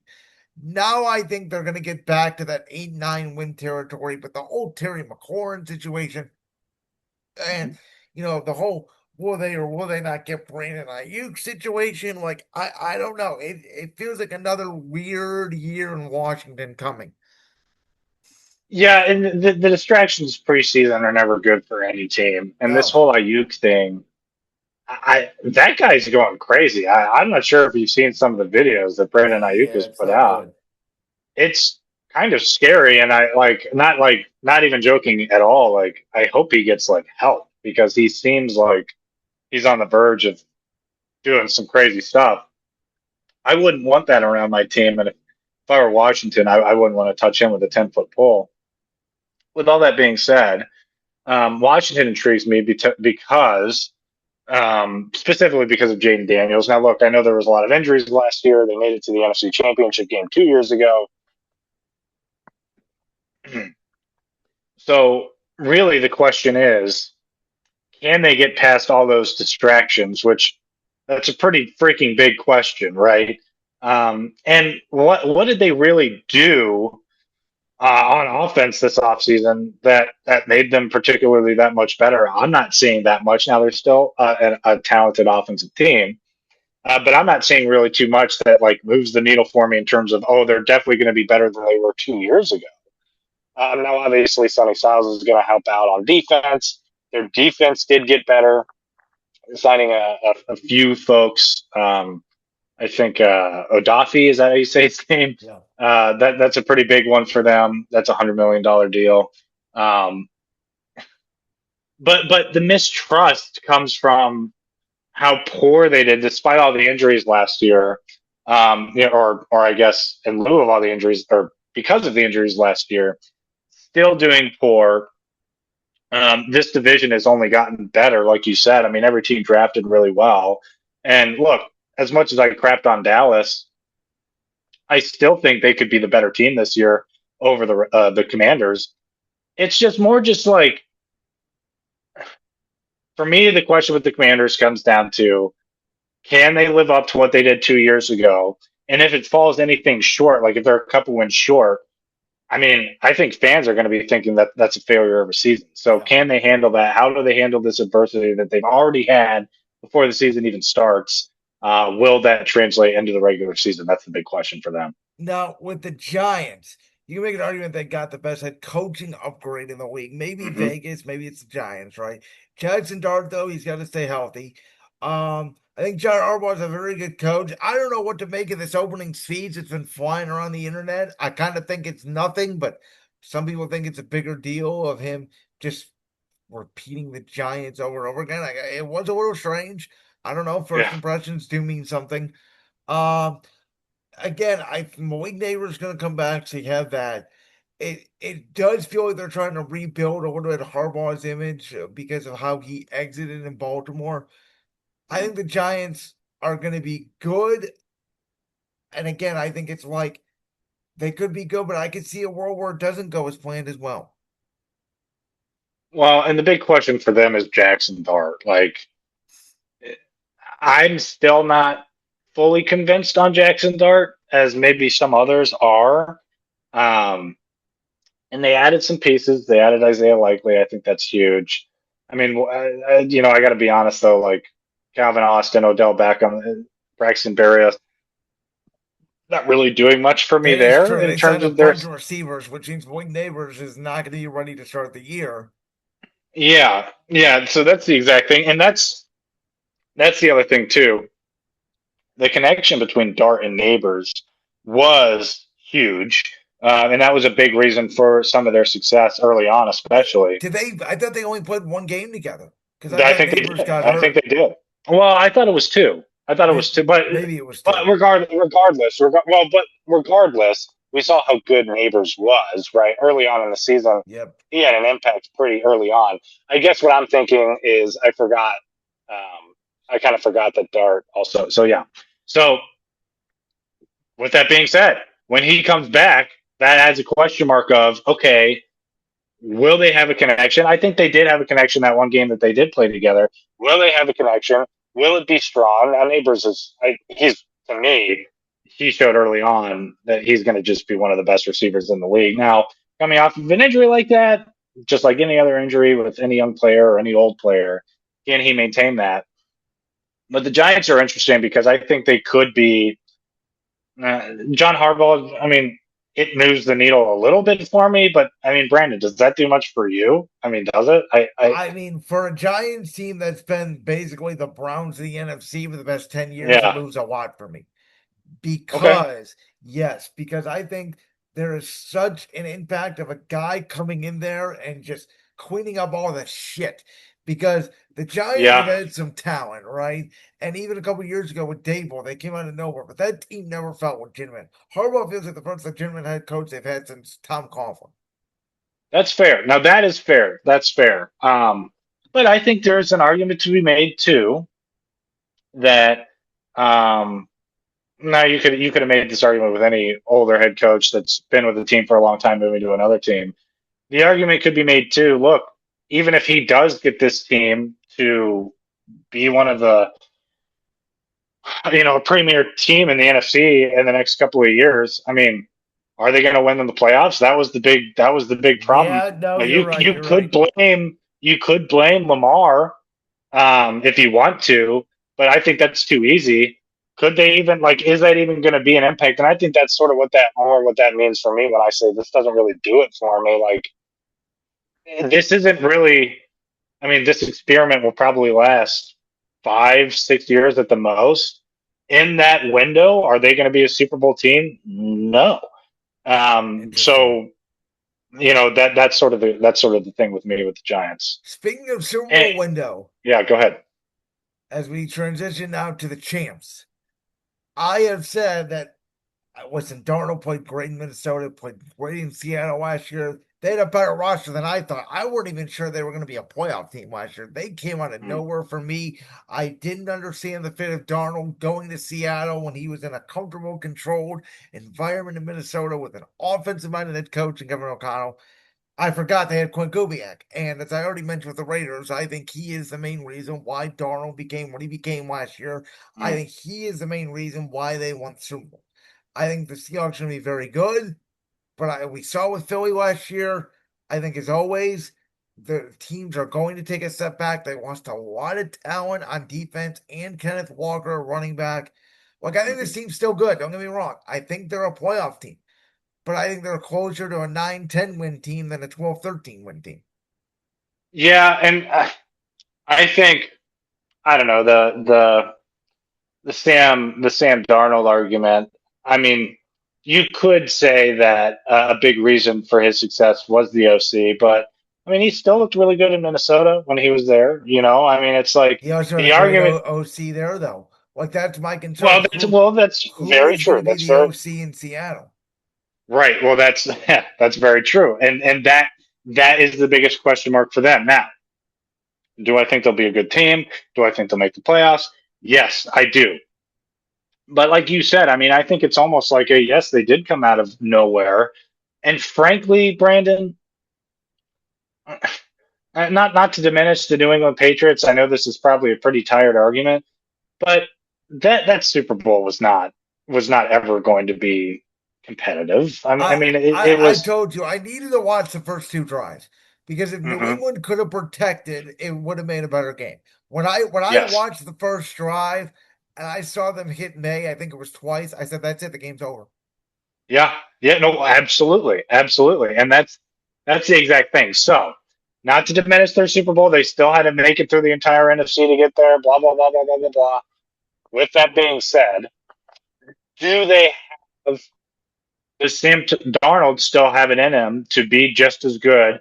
Can he elevate himself to beat a team like who I think is going to come out of the NFC this year? Early predictions like the Eagles. Does he have the talent to do that? He does. Does he have the wherewithal? Can he do it again with this new, basically, coaching staff or at least new offense? That remains to be seen. Will they be a good team? Yes, they just won the Super Bowl. Will they be the presumptive favorites this year? I don't think so. I don't think so, and I think there's multiple reasons for that. And number one, I think it goes back to what you said. They don't have the guy. They don't have the offense that got them there last year, and that's going to be the biggest question mark. Well, the thing is, the team in their division behind them last year, that NFC Championship game was amazing. It was the real Super Hmm. Bowl. We all knew it going in. Hmm. Obviously, everybody, the Rams are the presumptive favorite. They got Myles Garrett, they got Trent McDuffie, Aaron Donald probably coming back. Like, we all know the deal. Hmm. However, I caution people on this.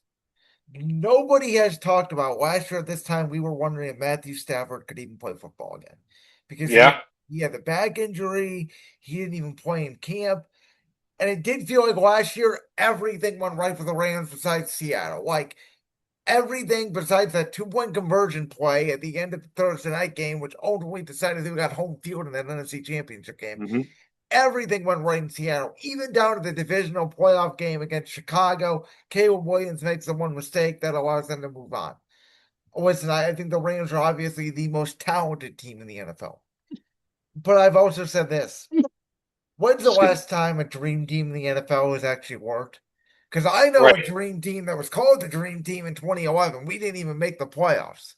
Hmm. So I'm not saying the Rams are going to be bad and they're going to fall on their face and they're not going to be a playoff team because I think they're good. I think they could win the Super Bowl. But I am cautioning people of like automatically saying this is the best team in the league and they're going to do this. I don't think that's the case. I think there is a world out there where older players get injured. Puka Nakua is not the same. Stafford doesn't have the same. Stafford gets hurt. He's an older player. And I think, and I've also said this, I think adding Aaron Donald would actually be a negative for them, believe it or I not, agree. because that just puts even more pressure on you. Hmm. I agree. And you know what, Brandon? I know we're talking about this year. The Rams, I'll say this: the Rams damn well better win the Super Bowl this year, Brandon, because if they don't, they'll be maybe one of the bottom teams coming up in the next 2 years. And I'll tell you why. They had, they have had over the last couple of years some of the worst drafts I've seen recently. I mean, this last draft, Ty Simpson. I mean, there's not a better player at 13 that could have helped you. Ty Simpson's who you get with your number one, your first round pick, which I think we can both agree.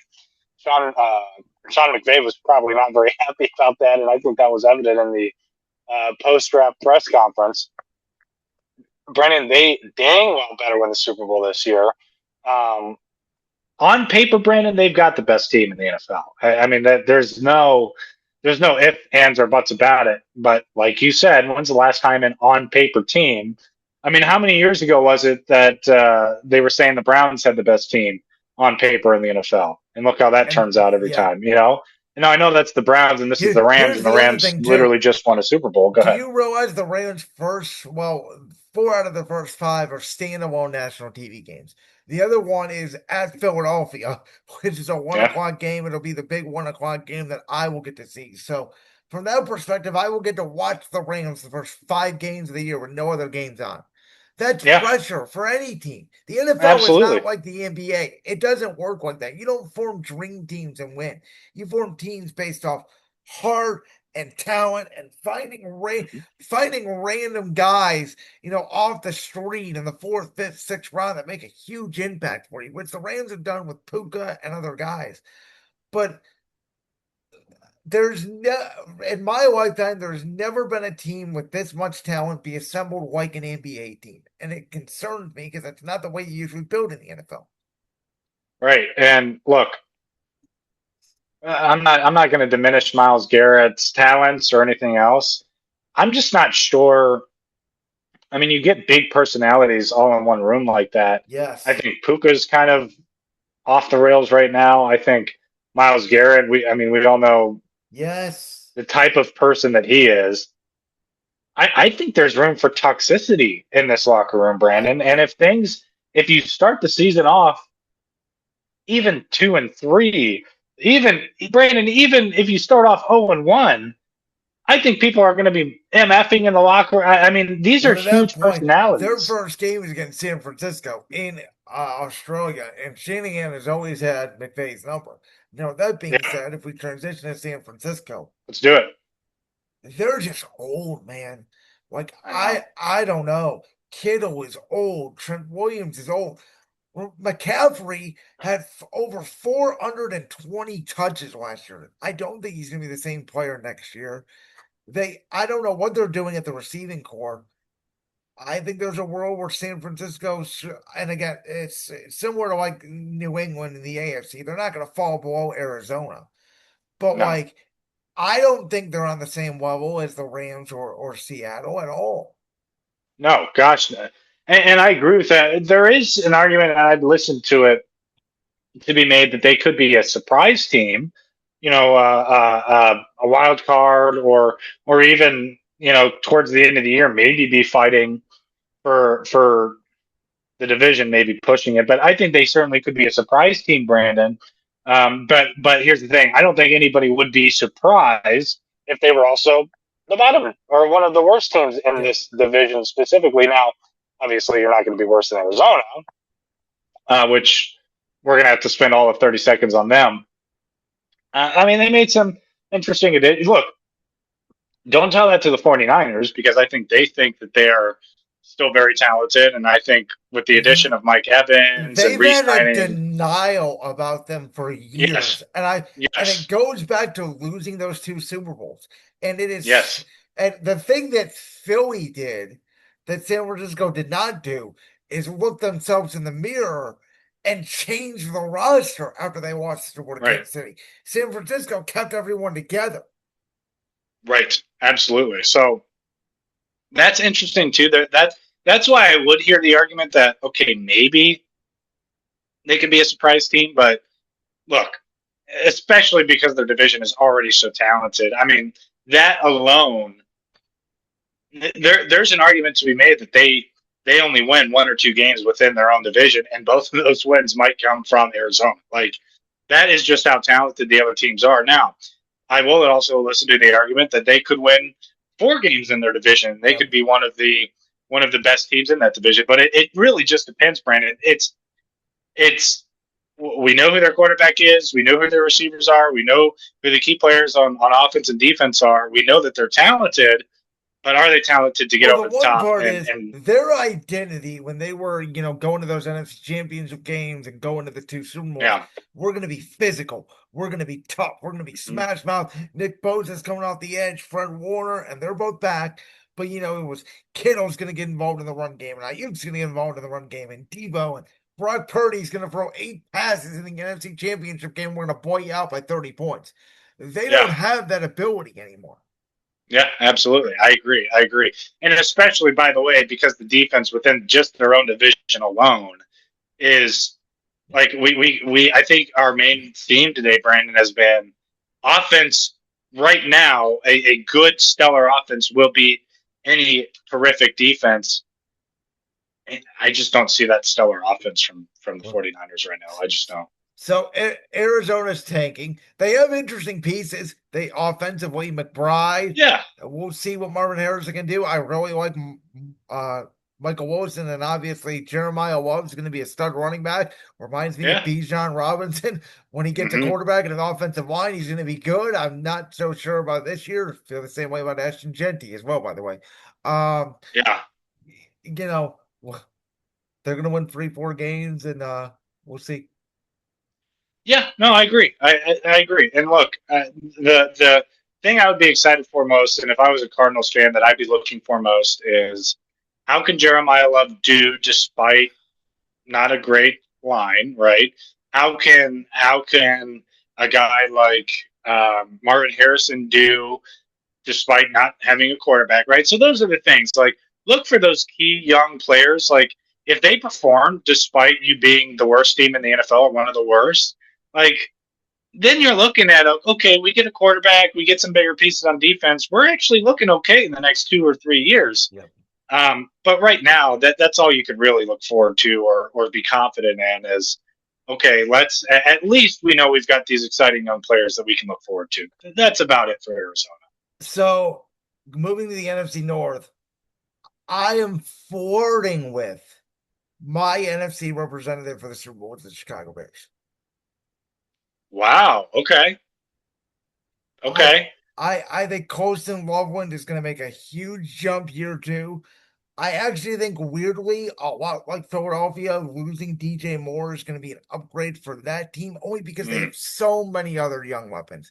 Luther Burden and such. I think Caleb in year 3 is going to be the best he's going to be, because I think the completion percentage is going to go up. It's going to be year 2 in Ben Johnson's offense. I think that defense, which they have now spent a lot of resources in the draft on the defense, trying to get that better. I just think the Bears, man, like, you got Caleb on this rookie contract. Go for it now. This is going to be your best chance to do it. So let's Chicago. First off, I don't know if that was one of your bold predictions or not, but I think they actually will have a really good chance to be the representative in the NFC. Again, the question would be whether or not they could, like we've talked about, who could get past the Eagles, who could get past the Rams. But I really like Caleb Williams. I've liked him since he was drafted. I think he is like the evolution of the NFL with quarterbacks started sort of with Patrick Mahomes, and then sort of every team was kind of looking for, okay, we're going to draft a guy. We sort of want, doesn't have to be a very similar skill set as Mahomes, but I mean, a guy that can throw across his body like that, can run around, can extend plays. I mean, that play, and forgive me because I somehow forget the team that they were. Was it the Seahawks? Well, no, it was the Rams at the end of regulation, the divisional round, the 4th and 15. I mean, was that not the best play in the season last year? Or one of the best plays? I mean, it was. Does that not describe Caleb Williams, though? Runs around, right? And the thing is, I'm a completion percentage guy. We've talked about this before. Yes. I think in today's NFL, completion percentage should matter more. It's easier to throw the ball. It doesn't apply to Caleb because he does that. Right. And deciding like their biggest question mark is, look, we know Caleb Williams is good. We know that offense is good.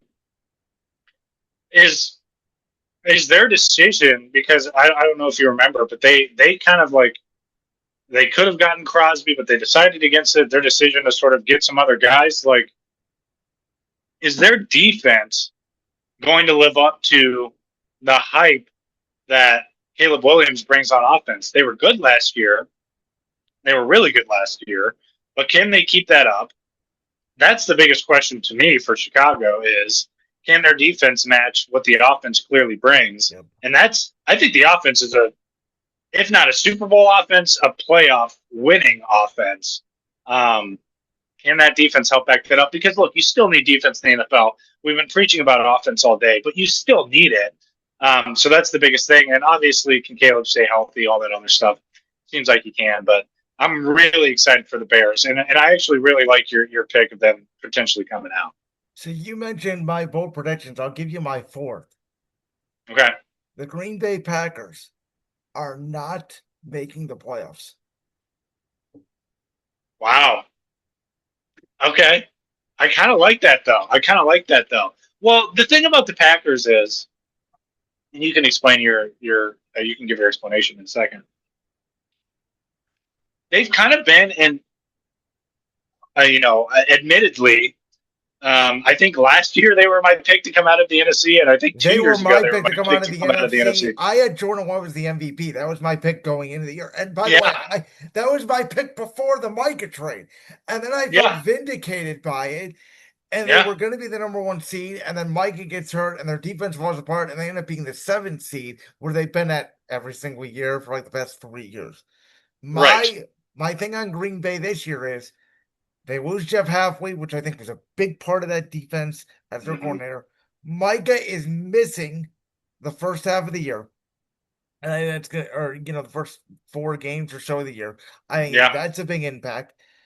Hot take here. I don't think Jordan Love has gotten better since year 2. No. I think he's No. sort of been a stagnant quarterback. I don't trust that Matthew Golden is all of a sudden going to be this breakout receiver. Now, he's a first round pick for a reason. We'll see. Sure. But I drafted him fantasy last year. It didn't work out for me. He had a Mm-hmm. better, last couple games of the year, but I don't see it. I think Josh Jacobs has taken a lot of physicality on his body. I don't think he's going to be the same running back. I don't think they have the same offensive line as they had a couple years ago. I think Detroit is going to get back to what they were 2 years ago because a lot of it similar to Philly. I think they're a little bit under the radar. Yeah. And again, it goes back to the Bears, the Eagles, the Rams, the Seahawks, the Cowboys, Mm-hmm. Commanders. Say what you want about the Giants. I think they're going to get better. Someone's going to make the playoffs from the NFC South. A good team is going to miss the playoffs in the NFC North, and I think it's Green Bay. We saw it Well, with and Detroit a that's year ago. that's the exact thing, right? You look at this division alone. The Vikings are going to be shit. Oh, sorry, the Vikings are going to be Really? very You think okay? Because I don't know. I Oh like well, I I'll tell like you why. But Kyler. And okay, we'll go. Well, you know what? Let's talk about it because they're third. Detroit finished last. I'll talk about Detroit. Go and talk about the Vikings because yeah, I'm yeah, interested. yeah. So with the Vikings, I think look, Kyler Murray needs to. This goes back to mentality. He's a good quarterback. I actually really like him, and if the Browns were serious about winning, they probably would have tried to go out and get him. Not serious about like winning a Super Well, Bowl, but if they wanted to Kyler win some in games this cold year, weather versus a dome. That's the thing though with him. He's got to be in the that's warm fair. weather That's environment. very fair. But regardless, is he even taking all of the first team snap? This is a real question. I don't know. No, Is he taking the it's a good first team point. snap? It's a good point. Because I'm not even sure they're convinced on Kyler Murray. Well, and I think he's here's the the other favorite thing. to win the job, but This is where I disagree with almost everyone. yeah, I have this is I know it's probably my worst take of thing because I have still not yet given up on JJ McCarthy. okay, Like that's that's interesting. well, my take is how can you? I've seen Baker Well, that's fair. revitalize. I've seen Baker revitalize his career. I've seen Daniel Jones revitalize his career. I saw Sam Darnold revitalize his career. Like I thought they were going to take the shot with Kyler and try to revitalize his career. I don't know what they're doing. So to your point, they could be a disaster. But I just look at the weapons they have. Jefferson, I know Addison is no longer there, or Addison, so their Naylor's no longer there. He's in Vegas. Um, I still like Aaron Jones at running back. Brian Flores is a very good defensive coordinator. My take is they won 9 games last year, and Max Brosmer started 4. So That's fair. No, you know what? That's really fair. That's really fair. And still think Green Bay is a more talented team. And I'll go back to the internet. They're not better than the Lions. They're not better than. I don't think they're better than the Packers. So with all of that being said, will they be competitive? Sure, they will be. But like you said, look, if Kyler Murray is starting some of those games late in the year, I mean, you're not always going to have the comfort of your dome. And if you're playing in Green Bay lately, or if you're playing in Chicago lately, like, or even any of these other cold weather teams, you brought up a good point. I'm just Christian, do me a favor real quick. I'm sorry. Like, unplug your headphones and maybe plug them back. I can't hear you really at all. Okay, let me do this. Let's see. How about now? Can you hear me better? Yep, that's better. Oh, dude, I'm sorry. Okay. I think it was because it was picking up from over here. So I'm just not convinced. Just to put a pin in it for Minnesota, I'm just not convinced. That they have the quarterback right now. As much as I think Kyler Murray is talented, I mean, look, Kyler Murray had plenty of, well, maybe not plenty. He had pieces in Arizona. It didn't work out there. I just don't know how it translates to Minnesota. I could be shocked. I could be surprised. They could start the year really well, and be a surprise playoff team. But I just don't think they're better than the three teams in their division, let alone good enough to even make the playoffs. Someone's got to be bad in the NFC. It could be Minnesota. Yeah, You can convince absolutely. me. Yeah, But I want to talk about Detroit for a second. I do it. thought Drew Pensing maybe was the most underrated good hire of the offseason. No one talked about him because he was the Cardinals' offensive coordinator. The guy can call plays. They were Yeah, moving the ball with Jacoby Brissett.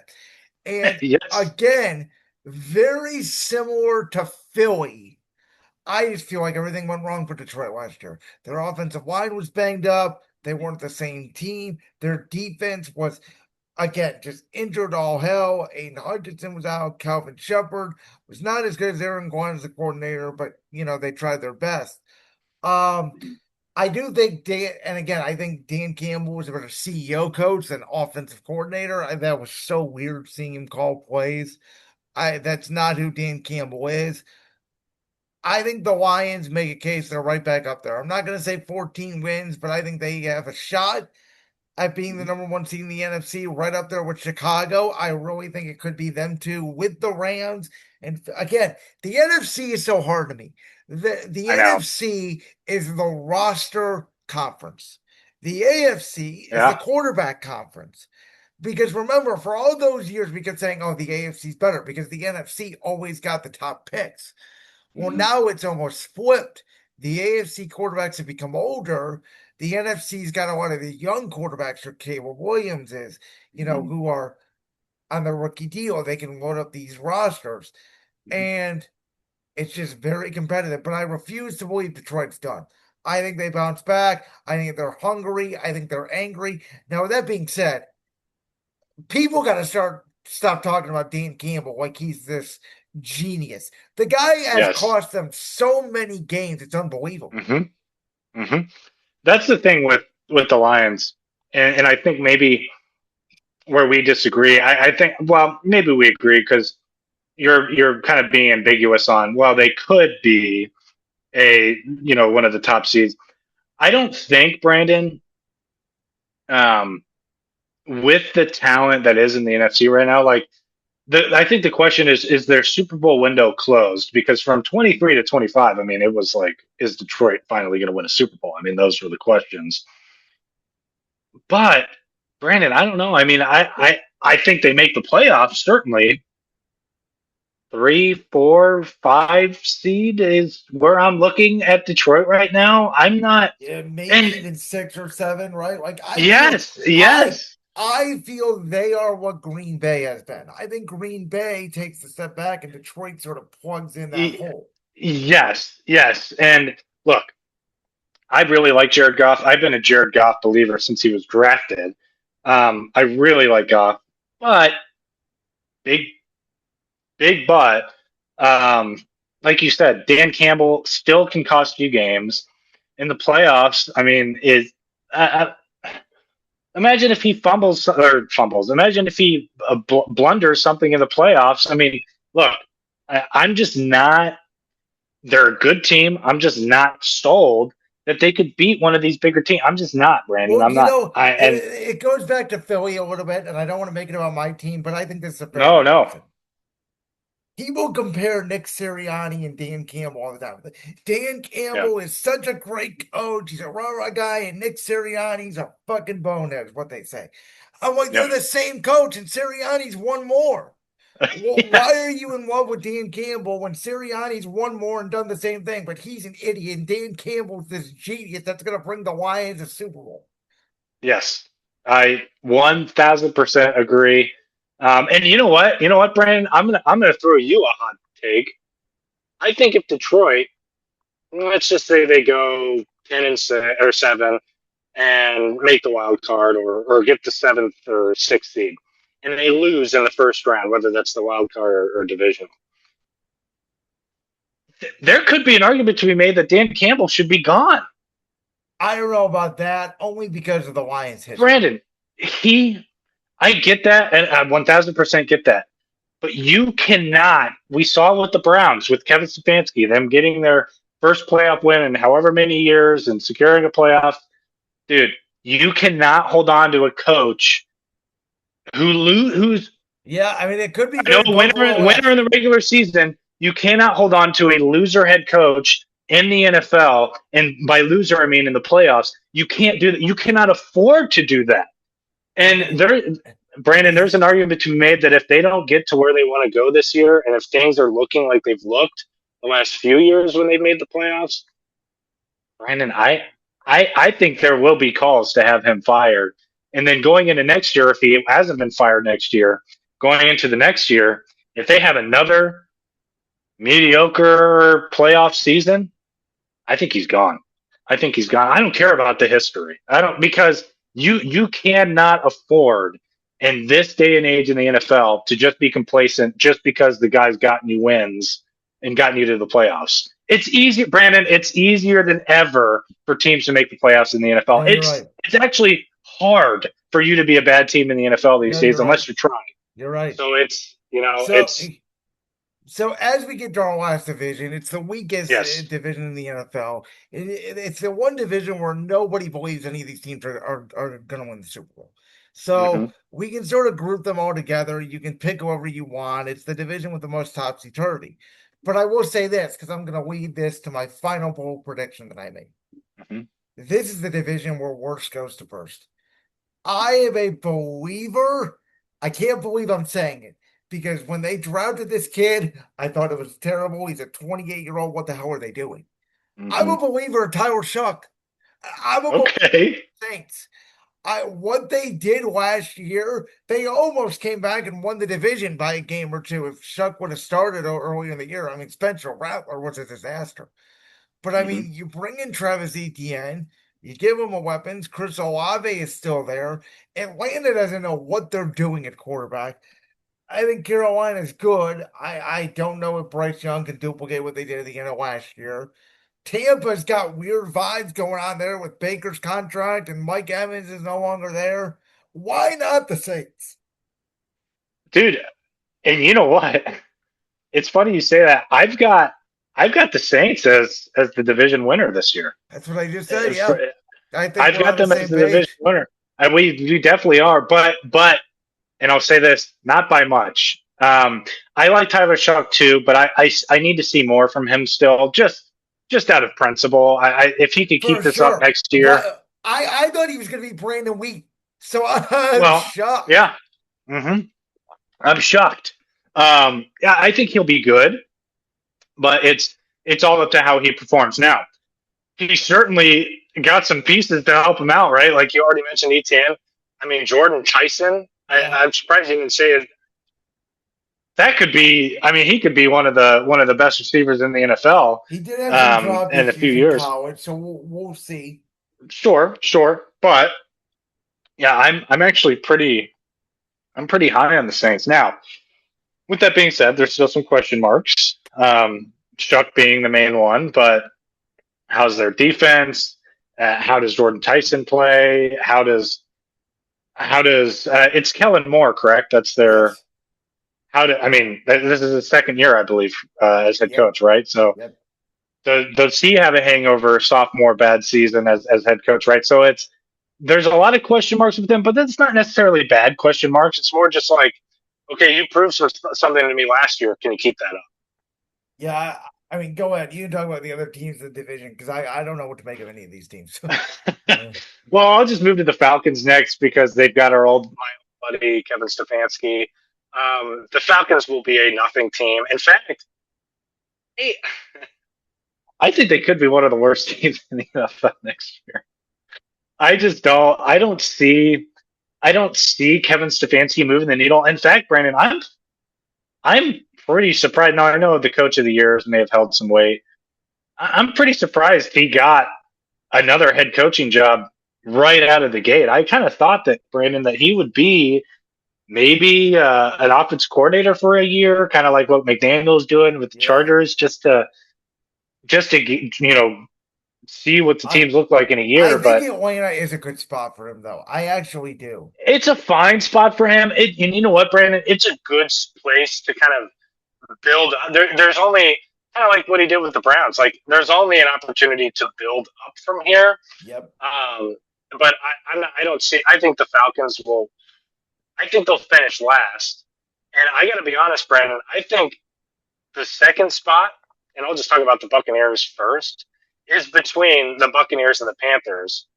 The Buccaneers, they have the Baker Mayfield problem, which is Baker Mayfield is a good quarterback. We know he's a good quarterback. Baker Mayfield is not a Super Bowl winning quarterback. And they, like San Francisco, are getting old quickly. Right. And I just don't see. And there's all the contract dispute stuff. There's all this stuff with Baker and them. And Tampa, I think, needs to start over. Well, I agree. And you know what? You can start over. You can start over with Baker, but we've seen teams start over with Baker in the past, and it has not gone well. So I think they could still win 8-9 games. I think that could still be enough to get them second in the division, in this division specifically. But it's not going to get them over the top in the playoffs. They're going to be if they make the playoffs, they'll be the worst team in the NFC playoffs, or even in the entire NFL playoffs. Now, with that being said, there's a lot of negative question marks with Tampa Bay. Dude, I don't know what it is. I don't know if I don't know if it's I just like this kid a lot, or he's an underdog and he's proven himself. Dude, I really, really like Bryce Young. I mean, I really like Bryce Young. I do too. The Panthers are just a weird team. I can't trust them. Yes. I can't trust them either. And that it's a shame because if the Panthers made some of the right moves, now they got Monroe Freeling, which I think there's a lot of question marks behind him too. There's a reason he was picked so low compared to some of the other offensive linemen in this draft, offensive tackles specifically in this draft. I like him a lot, but man, I have just this affinity. I don't know if it's affinity is the right word. I just really like Bryce Young. I think he's very talented. I think he's one of the best. He could be now. Let me just make sure I'm not tripping here. He could be the best quarterback in that division. I mean, could be. Maybe Tyler Shough is a little better, but he very well could be. But that's the question, right? Can he keep that up? Does he play himself into a new contract? Is sort of the question for him. If he maintains this, is he going to get that big deal? It's his fourth year. Full-time starting role again after taking it back over from Andy Dalton in 24. And by the way, I think that was the best thing that could have ever happened to him, was him getting sacked for Andy Dalton and then coming back. 100%. I know the end of last year, people go, it's a flash in the pan. It wasn't just the end of last year, though. I think Bryce Young gave them a chance to win in a lot of those games that he played. They arguably should have beat the Rams in the wild card. Yes. Oh, dude. No, it's not even arguably. There's I don't know if there was some sort of penalty or what it was. That was just such BS. I know. I had Carolina plus. I think the spread was 10.5. I'm like, that's crazy. Yes, absolutely. So I'm very excited to see what the Panthers do because I say it's between them and Tampa Bay for two. But frankly, dude, I think there's an argument to be made. I could be convinced that it's between them and the Saints for division winning. Yeah. It's going to be a really interesting division, and I'm really excited to see Bryce Young this year. This could be his best year ever. And what does that mean for this team, right? If it is, No. what does that mean for them? So we have spent the last nearly 2 hours and 20 minutes on the National Football League, diving into all 32 teams. We sort of preview the season as rookies have reported the training camp. Training camp starts next week. In the NFL, there's always going to be teams that we think are going to stink and surprises out of nowhere. There's going to be teams that we think are Super Bowl contenders that fall flat on their face. And listen, Wednesday, September 9th, Patriots Seahawks, we started all over again. Can't wait, Brandon. I cannot wait. This is one of the most intriguing years in recent memory in the NFL because, Has the like you said, offseason felt longer to you than usual? Because it felt like yes, it has. Well, you know what's funny? I just, as I was doing my research into this, there are some things that I just completely forgot about because they happened. The offseason has been so long because so many things happened at the top of the offseason, like in the beginning, that it was just like nothing. The draft, some big surprises, lots of things we didn't think would happen there. Then nothing. Training camp starting. It's like, oh my God. So, dude, this is one of the most intriguing years in recent memory just because, like you said, I think more than ever, there are so many teams that should be good that will fall on their face. There are so many teams that should be bad that might actually be pretty decent. Like the Cleveland Browns. I'm just going to touch on them really There's quick. a world out there where they win 7-8 games. There is some world out there. Absolutely, there is. Absolutely, there is, and it's because of their schedule. It's because they have a pretty easy schedule. But Brandon, it's things like that really excite me, and going forward, I'm really looking forward to this year. So thank you for having me on. I agree. It's a blast always hitting. I'm sure we'll have you on to talk actual games when they get started. Yes, absolutely. This is sort of a cheat code segment for me because I get to put 4 episodes together for the NFL, the NBA, Major League Baseball, college football throughout the summer, as there's only one sport, in session right now in Major League Baseball. So thank you for joining. As always, we're in collaboration with the one, the only Voltage Live. We will see you guys on Thursday's podcast. And with that, we will see you next time on Brandon's World. Like that clip from the Brandon's World podcast? If so, make sure you go down there and hit that subscribe button. While you're down there hitting the subscribe button, make sure to also hit the notification bell so you never miss another upload. And make sure you check out all the other clips from the Brandon's World podcast right here on YouTube.